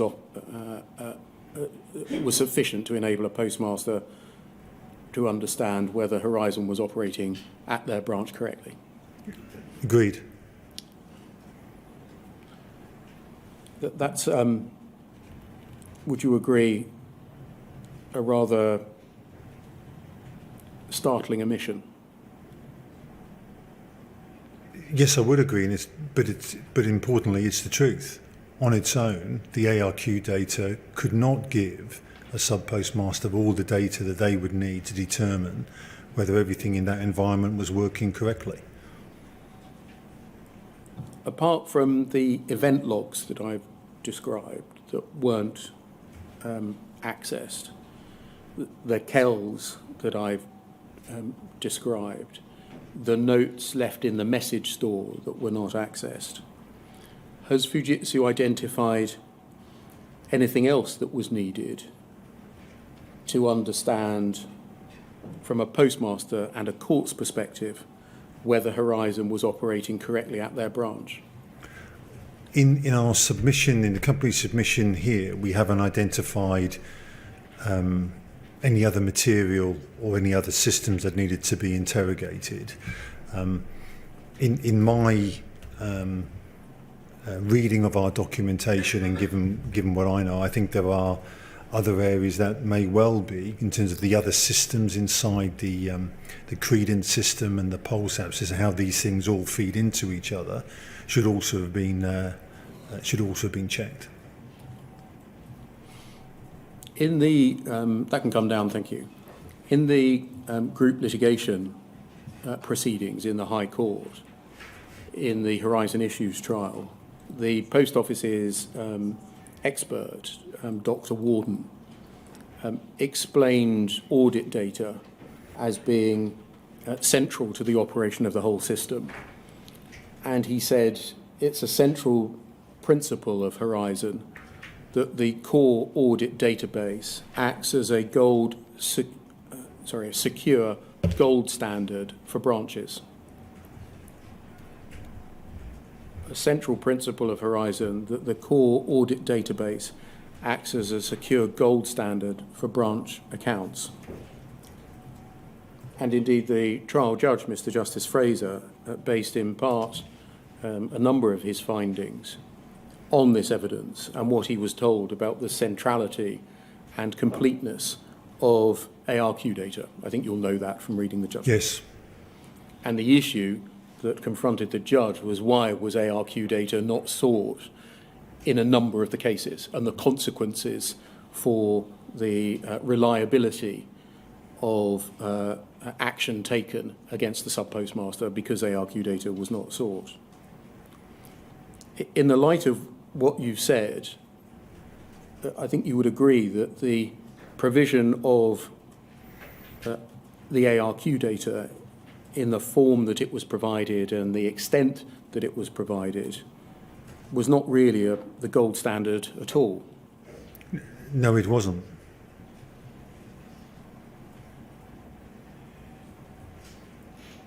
More a bronze standard or a copper standard. I wouldn't use that characterisation at all. I've seen... Pewter? Well, I have seen one of the examples, I think, in Mr. Castleton's case, and looking at that spreadsheet, and it's, I think, for me, it's impossible to determine from that, and that's certainly not a gold standard or any standard. It's a very simple Excel file which tells you not very much.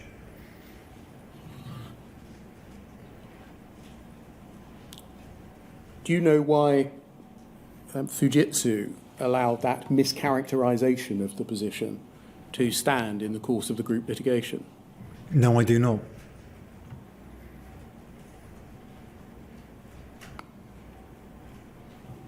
And whether or not it was the gold standard as it was presented in the group litigation, in fact, you, I think, agree that ARQ data was only a start. I completely agree.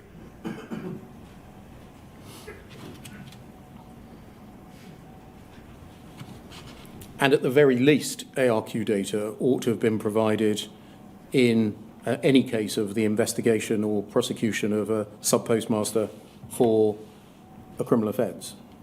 Yes. Looking at the three reasons that you gave for ARQ data not being sufficient to enable a sub-postmaster to understand whether Horizon was operating correctly at the relevant time. The first reason was evidence heard by the inquiry from sub-postmasters during the human impact hearings. What was it about that evidence that leads you to the conclusion that you've reached? Listening to, or reading in my case actually, the submissions, the notion that all of those sub-postmasters had somehow all independently experienced the same thing and were all not aware and couldn't control it or didn't know what was going on is clearly not true. There were problems and the sub-postmasters were flagging those problems, and it is very clear from all of the evidence from sub-postmasters that on its own it could not be relied upon. The ARQ data, that is. So it's listening to the evidence of sub-postmasters or reading the evidence of sub-postmasters. So How is that translated into the ARQ data was not enough conclusion? So in the research and the work that the team have done in looking at all the evidence or all the commentary from the sub-postmasters, to have that volume of commentary around the data, the appearance of it, how it was presented, how it was...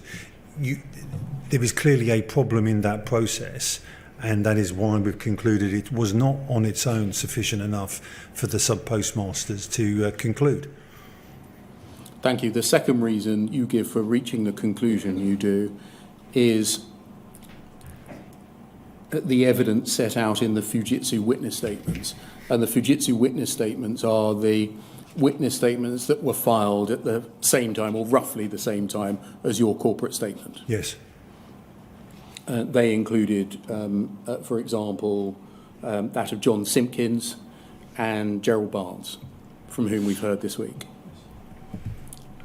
John Simpkins told the inquiry in his witness statement and in his evidence in relation to Legacy Horizon that the message store provided a much more comprehensive account of the data held in the audit archive than did the ARQ data that was provided. Presumably, it's that kind of evidence that you're referring to here as meaning that ARQ data was not good enough. Yeah, yes, all three of the witness statements.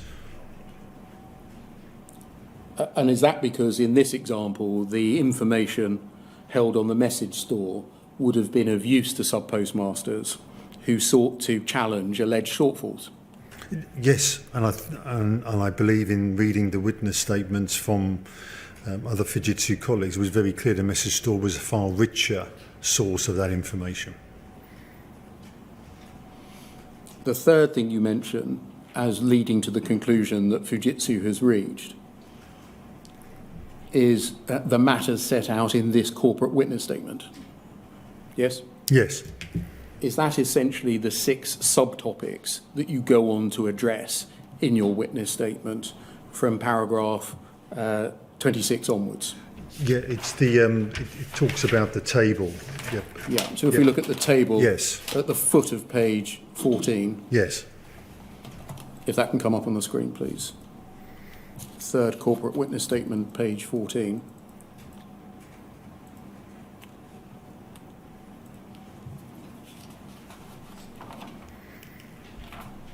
It's essentially those 6 things which are, can I call them problems with ARQ data? Yes. That's led you to the paragraph 19 conclusion too. Yes. So let's just see the context of this. If we go back a page to page 13.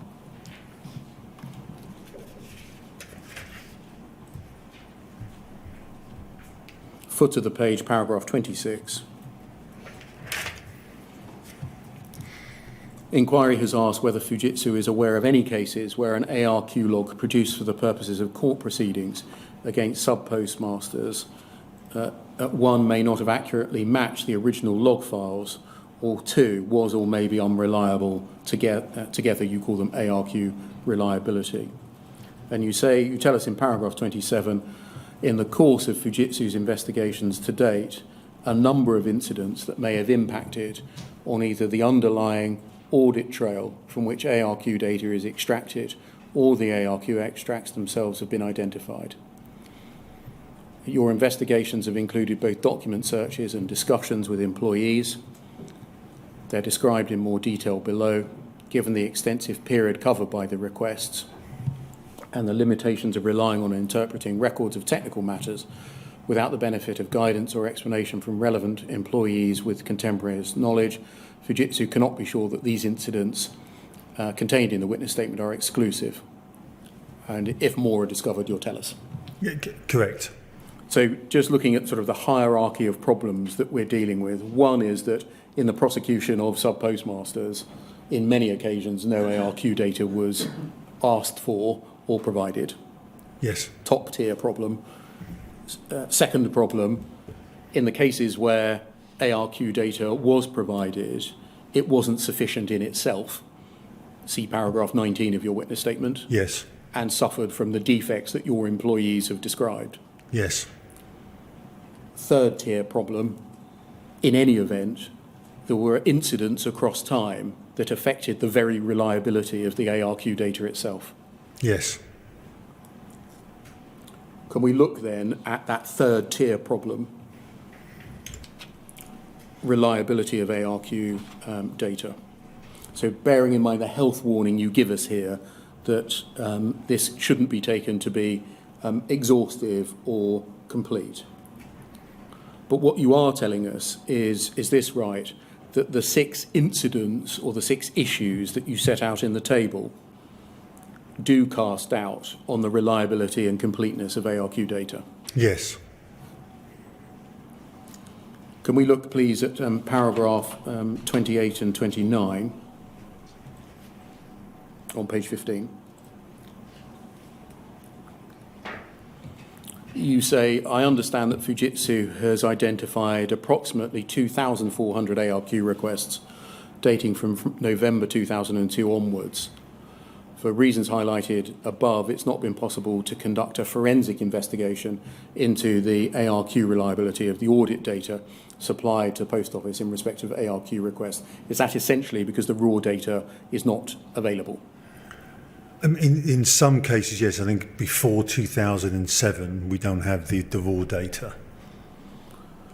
The following summaries of incidents which Fujitsu has identified as having a potential impact on the issue of ARQ reliability have been prepared from documents produced to the inquiry. They're not within your personal knowledge. So just translating the effect of those 2 paragraphs, 28 and 29, it's right that the 6 issues that we're going to speak about in a moment, referred to in the remainder of your witness statement, haven't been run against the 2,400 ARQ requests that the Post Office made. Correct. To see whether they in fact afflicted that data. And so secondly, is this right, the actual impact of the 6 incidents or issues on the 2,400 ARQ requests is not known?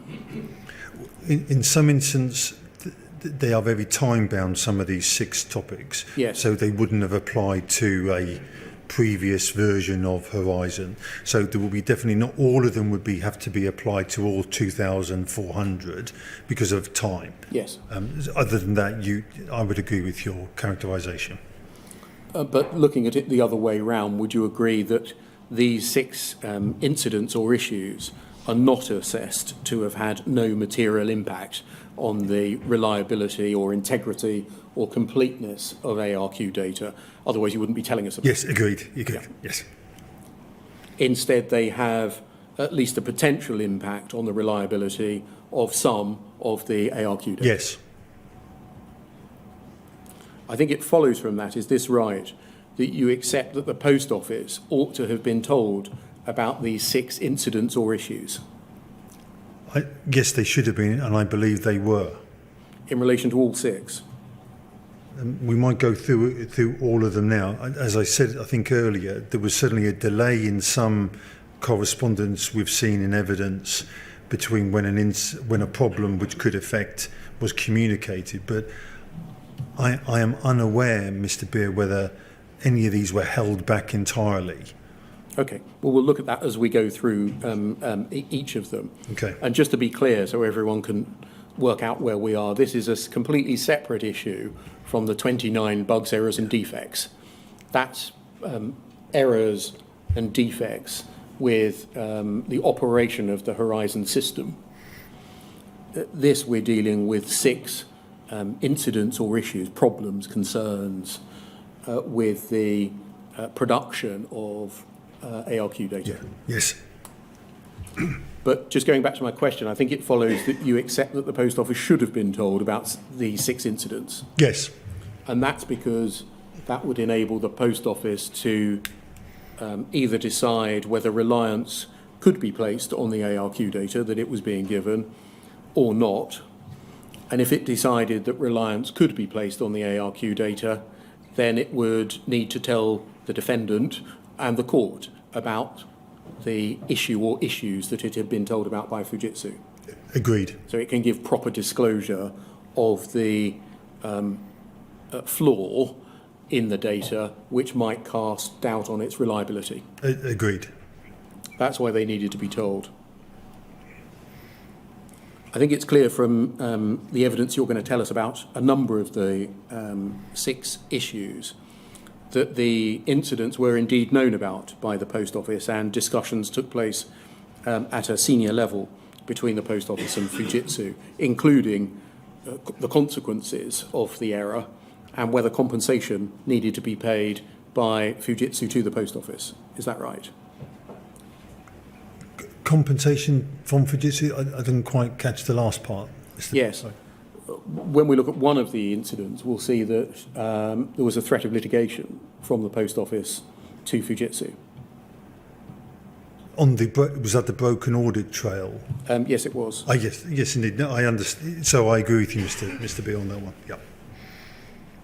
So some of them escalated up to a senior level. Yeah. Yes. I follow you now. Yep.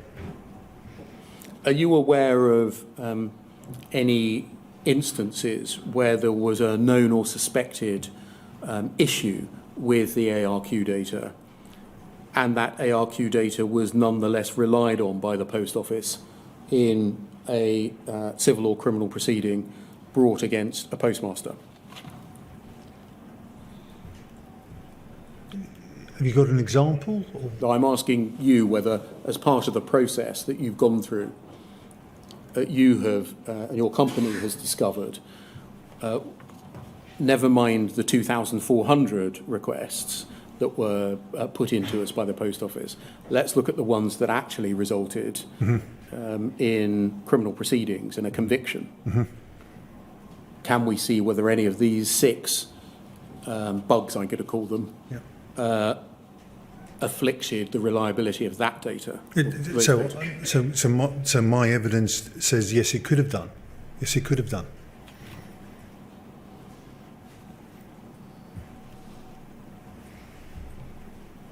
Can we look then at the 6 incidents? And the first of them comes on page 15 of your witness statement. I'm going to deal with these at relative speed because the detail is set out in your witness statement in detail and is backed up by over 300 exhibits. Firstly, the broken audit trail. This is problem number 1, I'm going to call it. And we can see what the issue is on page 15 at paragraph 30. In or around May 2001, it was identified that there was a data loss in the audit trail for a 6-day period in August 2000. So I think that tells us that 9 months after the data loss occurred, it was recognised. Yes? Yes.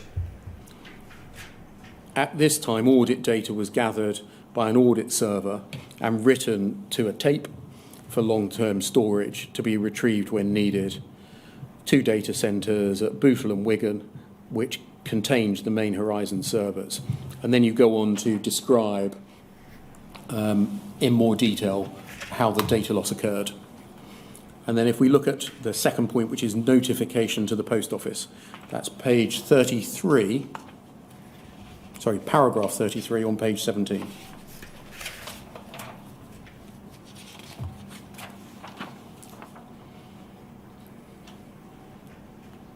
So paragraph 33, according to a letter from Jan Holmes to Sue Kinghorn, so that's from Fujitsu to Royal Mail, dated the 23rd of May 2001, Fujitsu identified the broken audit trail while undertaking an audit data extraction for an internal crime manager in the Post Office in relation to ARQ request number 8. It appears that data for the period 8th to the 14th of August was held on 4 of the tapes. And then if we go over the page, please, to page 30, page 18, paragraph 35, you're quoting in part from the letter. On the 9th of May, the Post Office was notified that Fujitsu was unable to source the evidential data requested. Then in the letter you've just referred to, Fujitsu informed the Post Office of the issue and explained that, quote, the break has arisen due to a combination of events outside Fujitsu's immediate control, but it does mean we're not able to retrieve TMS records for that 6-day period. All other elements of the audit trail are complete. And then if we go to page 24, please.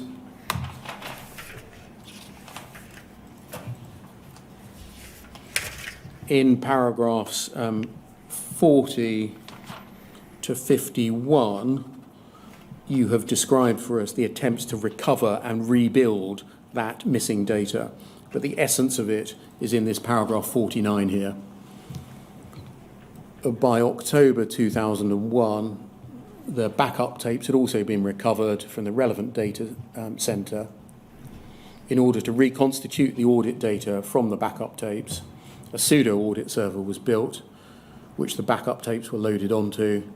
By December 2001, Fujitsu had reportedly identified that about 66% of the missing data was available on the backup tapes. Remaining 34% was not present and was deemed irretrievable.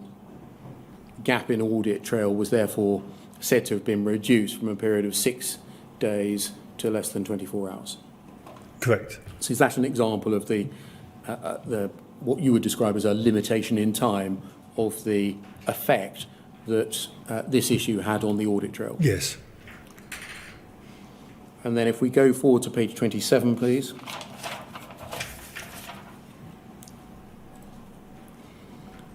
You address steps taken to prevent this happening again. I'm not going to go through all of those. But if we go forward to page 31, please, at paragraph 63, in the preceding paragraphs, you have dealt with essentially an escalation of correspondence between Fujitsu and the Post Office concerning allegations of breach of contract by Fujitsu and threats of litigation by the Post Office. And the outcome of this was that Post Office and Fujitsu agreed to settle any claims regarding possible breaches by Fujitsu of its contractual obligations in return for a payment of £150,000. Yes. Sorry. Can we turn to problem number 2, please? Omissions in ARQ data caused by operator error. You deal with that immediately underneath these paragraphs here and describe the issue in paragraph 64. So we're moving forwards in time here to 2003. Data had been omitted. It was discovered in 2003 in response to 3 requests, and you give the numbers related to Forest Gate and 1 request related to Urmston. And that's in July and December 2003, respectively. Yes? Yes. And essentially, you go on to describe a series of operator errors that occurred when the operator was seeking to recover data from those 2 branches in respect of those 4 ARQs. Yes. If we go forwards to pages 34 and 35, in paragraph 72, you explain the explanation given to the Post Office at the time of the cause of the omissions. Yes? Yes. I should have said a moment ago that these omissions were picked up by a change in personnel, is that right, who was going to attend court. So the person that had originally conducted those 4 ARQs couldn't attend court. A new Fujitsu employee was brought in to attend court, Penny Thomas, I think, and she reran Yes, that's correct. the 4 ARQs and found that there was missing data. Correct. And so essentially that was by chance. Yes. If the original Fujitsu employee had been able to attend court, this wouldn't have been discovered. Then we go forward to the conclusion on page 35.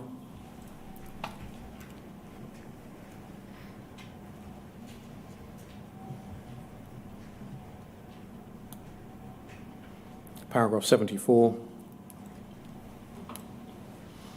Mr. Mitchell provided a witness statement in relation to the two branches, and he concluded that the omissions made in the data provided by Ms. Lowther, that's Nina Lowther, the first person, the one who couldn't turn up at court, had not been repeated in the data provided by Penny Thomas, and that the latter data was complete in accordance with the original ARQ. Yes. So that's a case where it was revealed and revealed in a witness statement. Yes. The third problem, please, the riposte lock event of 2008. You describe this at the foot of the page, page 75. We're moving forwards now to December 2007. An incident was reported by a branch to the Network Business Support Centre. That's a poll operation. It was recorded in a peak and referred to Fujitsu. The information was, quote, that a BM stock unit had a gain of £465.73, which did not go to local suspense. When the stock unit rolled over, the local suspense was cleared and the gain was not accounted for. The value of the gain was shown on the trading position line on the branch's trading statement. The trading position line should always show 0.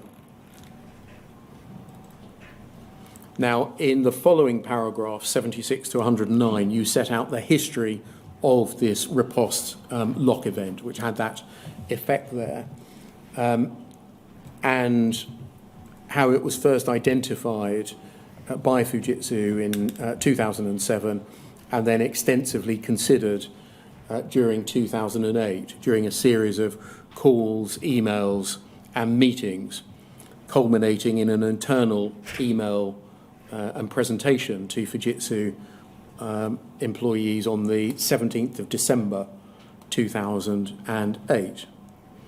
So if we go forward to paragraph 110, please, which is at the foot of page 49.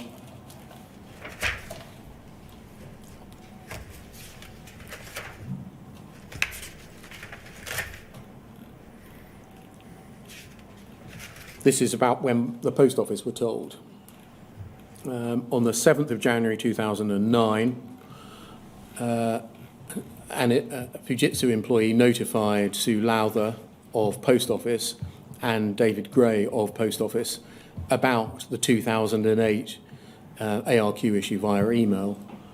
Ms. Warham provided a summary of the 2008 ARQ issue in similar terms to that set out in a proposed witness statement, which you previously narrated, and the various steps that should be taken by Fujitsu and Post Office to address the issue, including, and then you set them out between A and E. Yes. Given it was clear to Fujitsu in 2008, throughout the course of 2008, remembering the incident had first been notified in December 2007, that the riposte lock was an issue capable of impacting on criminal and civil litigation for which ARQ data was being requested and provided. Do the papers that you've read or the briefings you've received reveal why Fujitsu didn't alert the Post Office to the issue immediately? No. And not seemingly for the first time until the 7th of January 2009? So the evidence we've got is that it was delayed, and I don't know why. The papers don't reveal why? No. Would you agree that as the issue was one which was capable of impacting on criminal and civil proceedings, as is later recognised, it ought to have been notified to the Post Office promptly? Yes.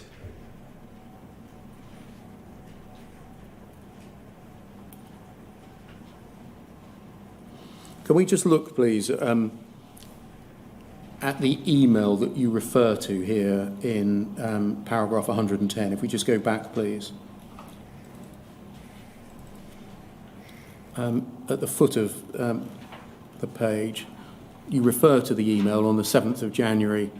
Miss Warham notified Sue Lowther via an email, and it's your footnote 175.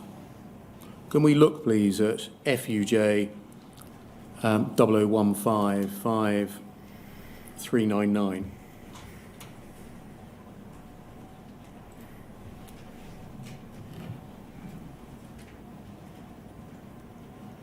And it's the Wendy Warham email at 10:46 at the bottom 2/3 of the page. Thank you. I've left you a voicemail, as I need to update you on a recent issue that has occurred and has been resolved, but does have some short-term impacts. Would you agree that's being presented by Fujitsu as an issue that's already been solved and fixed? It's only recently arisen, a recent issue. Well, that's exactly what it says. Whereas in fact this dated from December 2007, didn't it? In the earlier, where we saw the problem, yes, it did.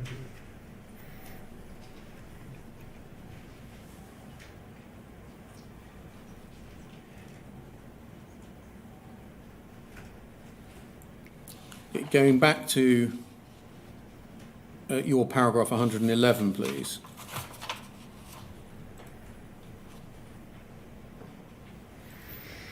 Which is on page 50 of your witness statement.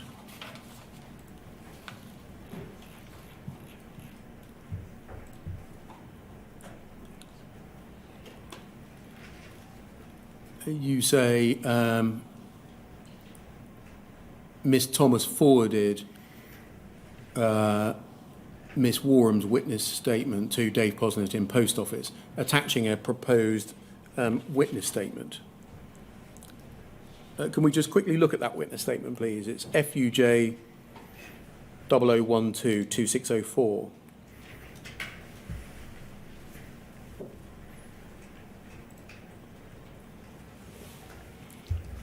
This is the draft witness statement that it's proposed by Fujitsu is going to explain in any court proceedings the riposte lock event. And can we just look at page 7, please?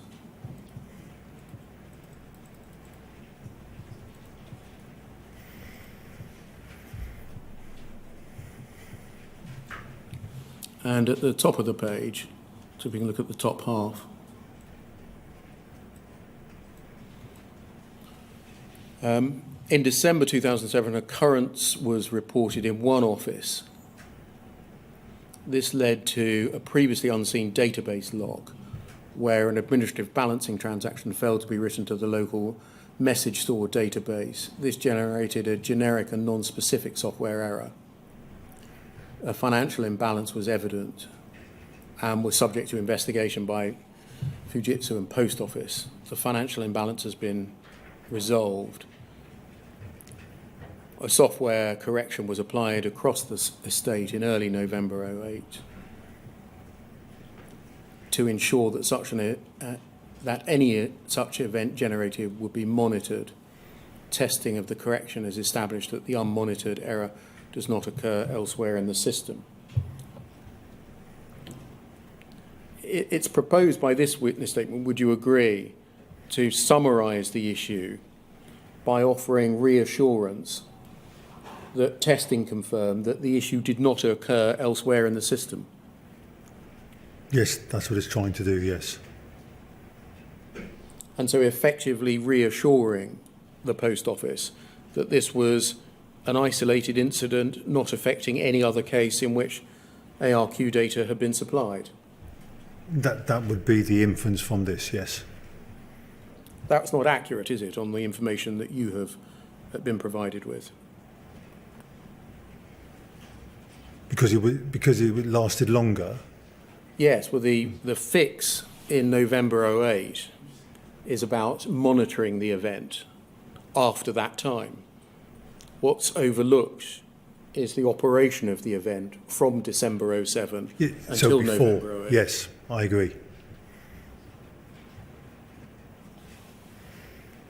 But in paragraph 110, I thought Mr. Beer, Ms. Wareham laid out going back and checking some other factors before.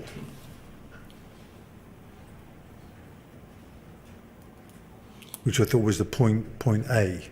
Yes, checking ARQs to confirm data integrity in the period May 07 to November 08. Yeah. Now, what I don't know is whether that took place, which I think is what you're... And if it did, whether it ever got reflected in a Yes. witness statement. Yes. Because we know what happened is it was decided in the event not to reveal any of this in a witness statement. You're correct. The advice, well, you might be going, it was to remove those two paragraphs. The Post Office lawyer's view, Rob Wilson's view, that can come down, thank you, was that it wasn't necessary to give disclosure of this incident. But he said, if we're sure that there have been no other incidents. Do you know what steps were taken to determine whether there had been any other incidents, as he called them? No, I don't.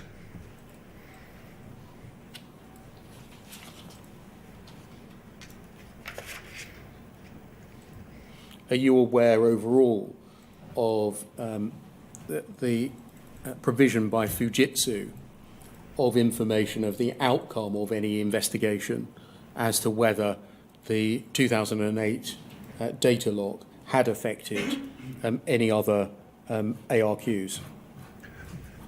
So I thought there was, it may not have been this particular problem, but I think there is something later on in our answers around having checked the number of ARQs where problems had been presented or not. I think in the case of this 2008 one, I do not know whether previous ARQ material had been checked against that problem. And what about whether, irrespective of ARQ data, whether data had been checked in that period to see whether the riposte log had afflicted the integrity of that data? I'm unaware of any other checks that had taken place. We do have an email, FUJ0015, if we can look at that, please, 5421.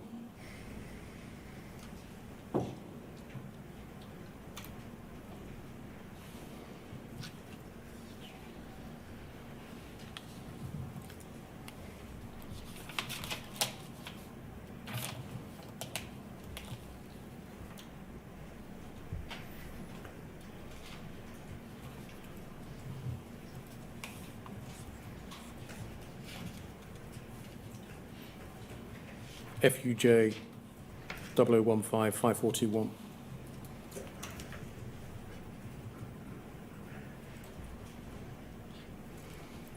Thank you. And this is February, it's the second email on the page, 2009, from Penny Thomas. We just scroll up, please, to Dave Posnett in Post Office. Analysis of the data covering May 07 to end November 08 has been completed.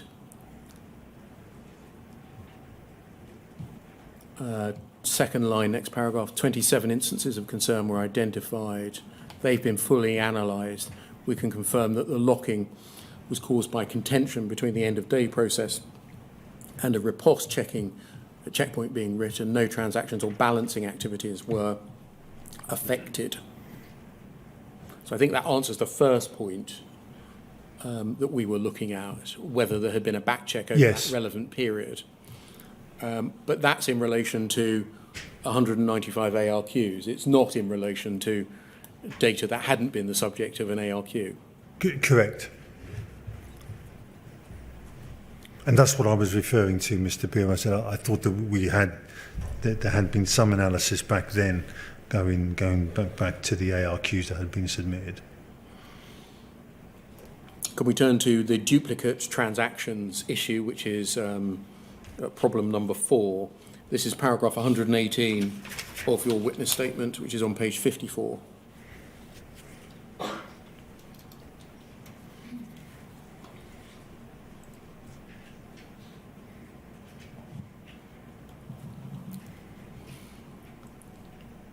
You tell us in 117 the inquiry, as indeed we did, asked for details of the duplicate transactions incident first identified in 2010 and recurrences of it in 2014 and 2016.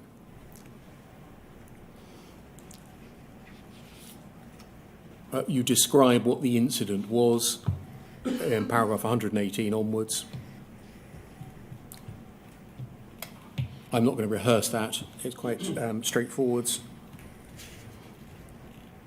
And if we go forwards to 131, please, which is on page 61.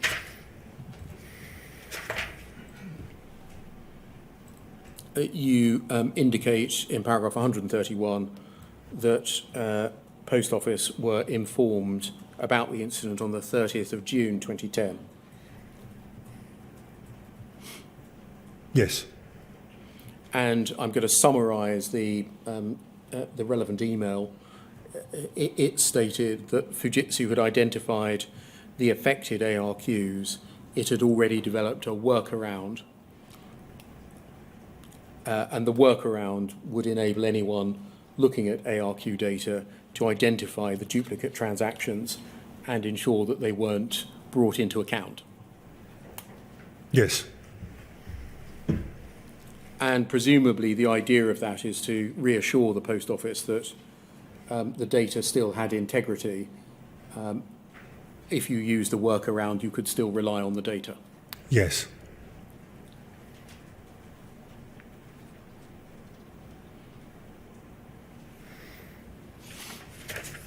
If we go forwards, please, to paragraph 137 of your witness statement, which is on page 64.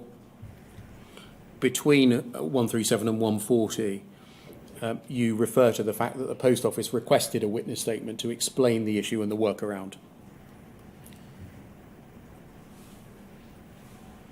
Yes. I'm summarising. Yes. Sorry. Yes. Yeah. And that subsequently Fujitsu provided such a witness statement. Yes. Have your investigations and your briefings and the documents you've read revealed to you whether the statements provided by the Fujitsu witnesses in relation to data afflicted by the duplication issue true and accurate? So I think we've got an example in here. I find personally the language very convoluted, rather than being very, very clear. But there is a statement in the witness evidence trying to describe what had happened with the audit. But your reading of the material, is this right, is that as far as Fujitsu was concerned, the ARQ data could continue to be relied upon so long as the workaround had been deployed? Yes. And therefore it was reasonable for the Post Office to continue to rely on those data? That would be my understanding of it, yes. Can I turn to issue 5, please? Historic gaps in the ARQ data. You deal with this in paragraph 153.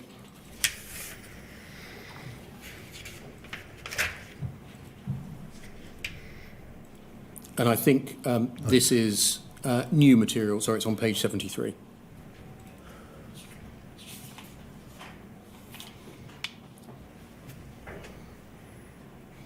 This is new material for the inquiry, so it wasn't something we were asking Fujitsu about that we already knew from reading the primary material. This is a voluntary revelation. Fujitsu's identified a small number of documents in relation to the topic. And you describe what happened from paragraph 154 onwards. Is it right in relation to this incident that there had not been revelation to at the post office? Or was it essentially addressed in the course of meetings? The way I understand what the emails were saying, which is towards the end of that paragraph, Mr. Gordon was asked to write up and communicate about during meetings, so exactly to the point you've just made. Thank you. And then lastly, please, if we can look at incident number 6. Bottom of page 78.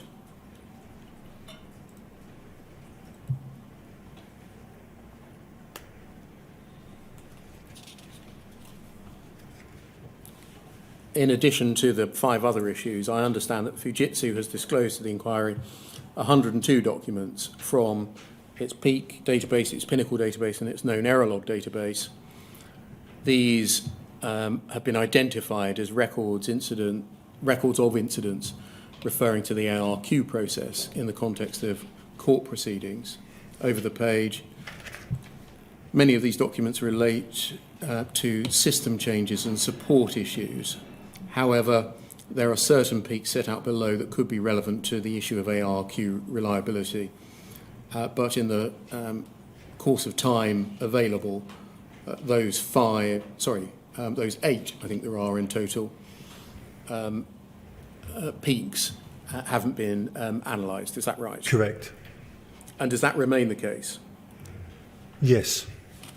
As far as I know, Mr. Beer, as far as I know, yes, it does. Thank you. That can come down.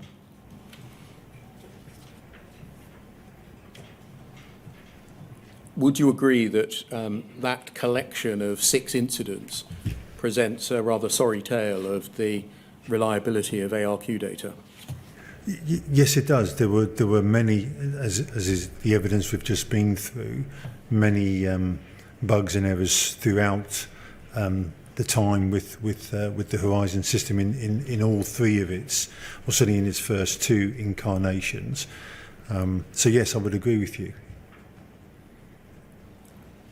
And that is one of the 3 building blocks you've used to reach the conclusion that you have in paragraph 19. Yes, it is. That ARQ data ought not to have been relied upon and presented as being an accurate and complete record of the health of the transactions conducted by a sub-postmaster at his or her branch.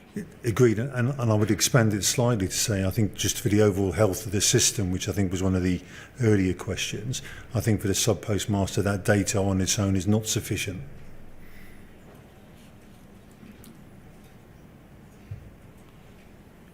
Are you aware of an experienced Fujitsu employee from the SSC being required to give evidence in court in 2006 and chambers, and writing after the event a document that sought to ensure that problems that she had encountered. I'll just stop there. So you've disappeared from the screen. Can I check that does not mean that you are not connected? I'm still here, and I'm able to view everything that's going on in the hearing. So it's It's only us that's losing out. yes. I'll continue with the. Putting it, Mr. Yeah. Yes. I'll continue with the question. I was asking you about Anne Chambers giving evidence in civil proceedings, the Lee Castleton civil proceedings in 2006. Were you aware of her preparing a document about problems that had arisen in the course of preparation for and the act of giving evidence in those civil proceedings?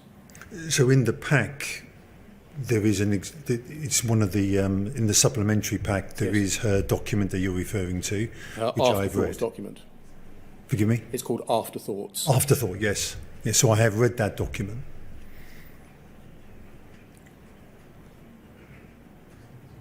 Can we look at that, please? FUJ 0015 2299.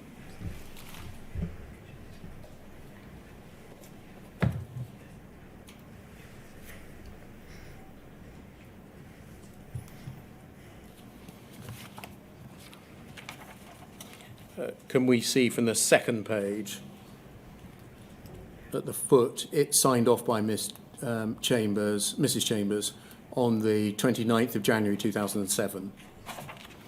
And if we go back to page 1, she deals with 4 topics: the initial approach to SSE staff, the review of the technical evidence that had been undertaken before she was called to give evidence, the disclosure of evidence into the proceedings, and accessing help desk calls. Before we gave this to you recently, is this a document you were aware of? No. If I just refamiliarise you with it before I ask some questions. She says in summer 2006, she was asked by the security manager whether she would be prepared to speak to a solicitor. She dealt about a call she dealt with in 2004. Her initial response, this wasn't normal process. He reassured me it was more or less a formality, so somewhat reluctantly she agreed. Subsequently, before meeting with the solicitor, he asked me what her availability was in the autumn for the court case. This was the first mention there was any possibility of having to go to court. Repeated assurances that this would all be settled before getting to court proved to be unfounded. There may be circumstances where witnesses are summoned and have no option to comply, but I was not at all happy about how this was handled. At this time, are you aware of, within Fujitsu, how approaches to witnesses to provide either evidence of facts or expert evidence were supposed to be handled? So I only know what I've seen in my document because I wasn't there at the time. As someone in my position now, I am surprised that that was even taking place, where there was a direct connection between a member of staff and a solicitor representing a sub-postmaster. No, it's solicitor representing the post office. Sorry, representing the post office. I am surprised that that was even part of the day-to-day working. Her second issue, review of technical evidence. When I took the initial call in February 2004, and what she's referring to here is when she was doing her day-to-day work in the third line support, she took a call and she administered it on the relevant peak. I spent only a few hours on it before deciding that I could not see any sign of a system problem. I only looked at a couple of weeks' information. While in this case I'm now sure that I didn't miss anything, my initial analysis was correct. I'm concerned there was no technical review of the Horizon evidence between the original call and the case going to court. It's probable that any system problem affecting the accounts would have shown up to post office staff who did check the figures very carefully. Since the postmaster was blaming the system for the losses, I think it would have been sensible to double-check this within Fujitsu before it got as far as court. I was certainly concerned in the early stages there might be something I'd missed.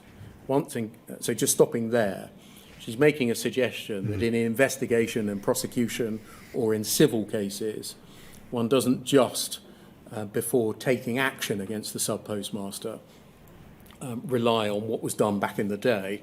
There's a recheck done.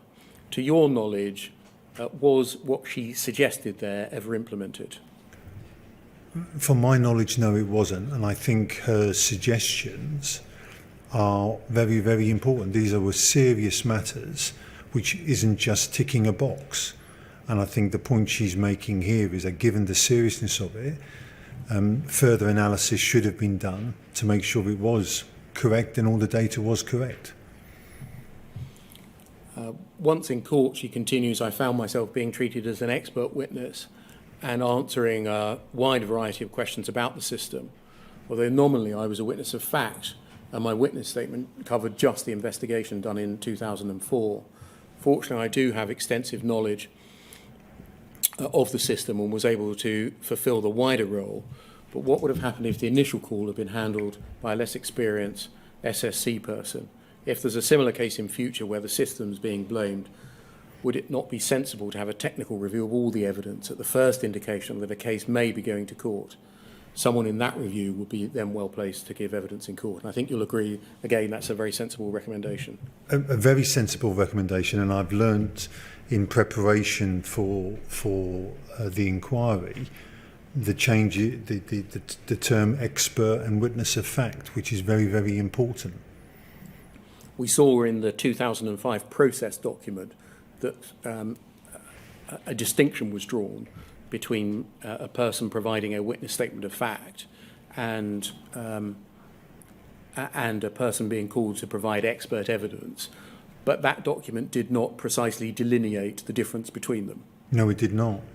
And it didn't explain to Fujitsu staff the boundaries of each and the additional duties that apply if one is giving expert evidence. Agreed, Mr. Mayor. Agreed. Her third point, disclosure of evidence. Fujitsu made a major legal blunder by not disclosing all the evidence, the relevant evidence that was in existence. I found myself in the invidious position of being aware that some information, i.e. Tivoli event logs, existed, but not sure whether they'd been disclosed or not. Since I'd not been party to any of the requests for disclosure, it became evident in court they'd not been disclosed. She quotes from an email from the Post Office's solicitor after the revelation, and then scrolling down. This suggests that the disclosure of the message store itself was an afterthought, though it is fundamental to the system. I think that reflects something that you've told us already. Yes. I know that for fraud cases, the transaction log and event log are extracted from the full message store and submitted. But surely the full message store has to be disclosed in all cases. Many other files are also archived to the audit service as a matter of course and could hold relevant information, although security team are not necessarily aware of their existence or potential relevant. I'd like to suggest that a list of these files is compiled so that similar mistakes are not made in the future. Again, sensible recommendation, you would agree? I would agree, and when I read this, I was, sadly, again, a word I've used before, appalled that we have a solicitor writing to a member of staff pointing out obligations. And I think, as we've already discussed in evidence, the material rightly needed by sub-postmaster needed to be far more comprehensive, which is what Mrs. Chambers is alluding to here. It's essentially a 2007 reflection of some of the points that you make in paragraph 19 of your witness statement 17 years later. Yes, it is, Mr. Mayor.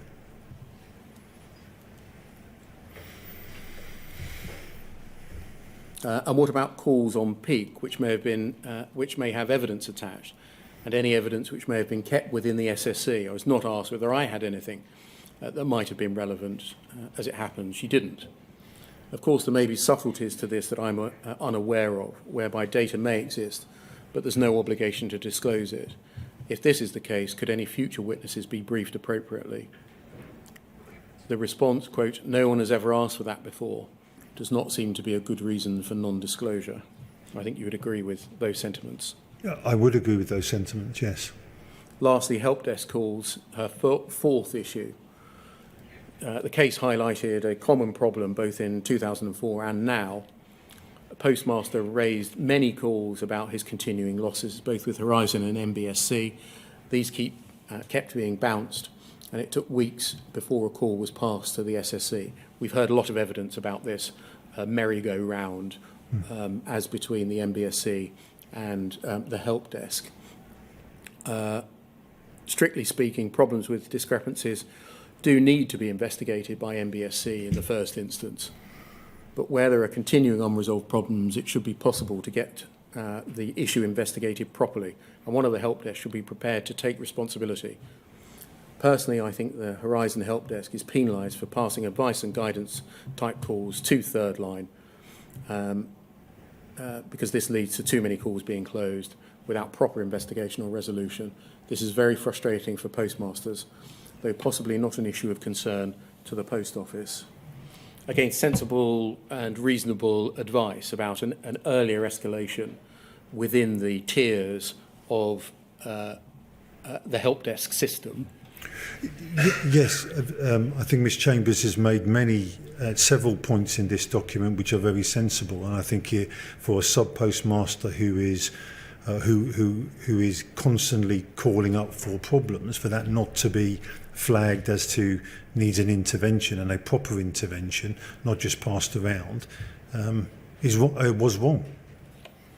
And so would you agree overall that this document lists a series of opportunities, each of which was missed by Fujitsu?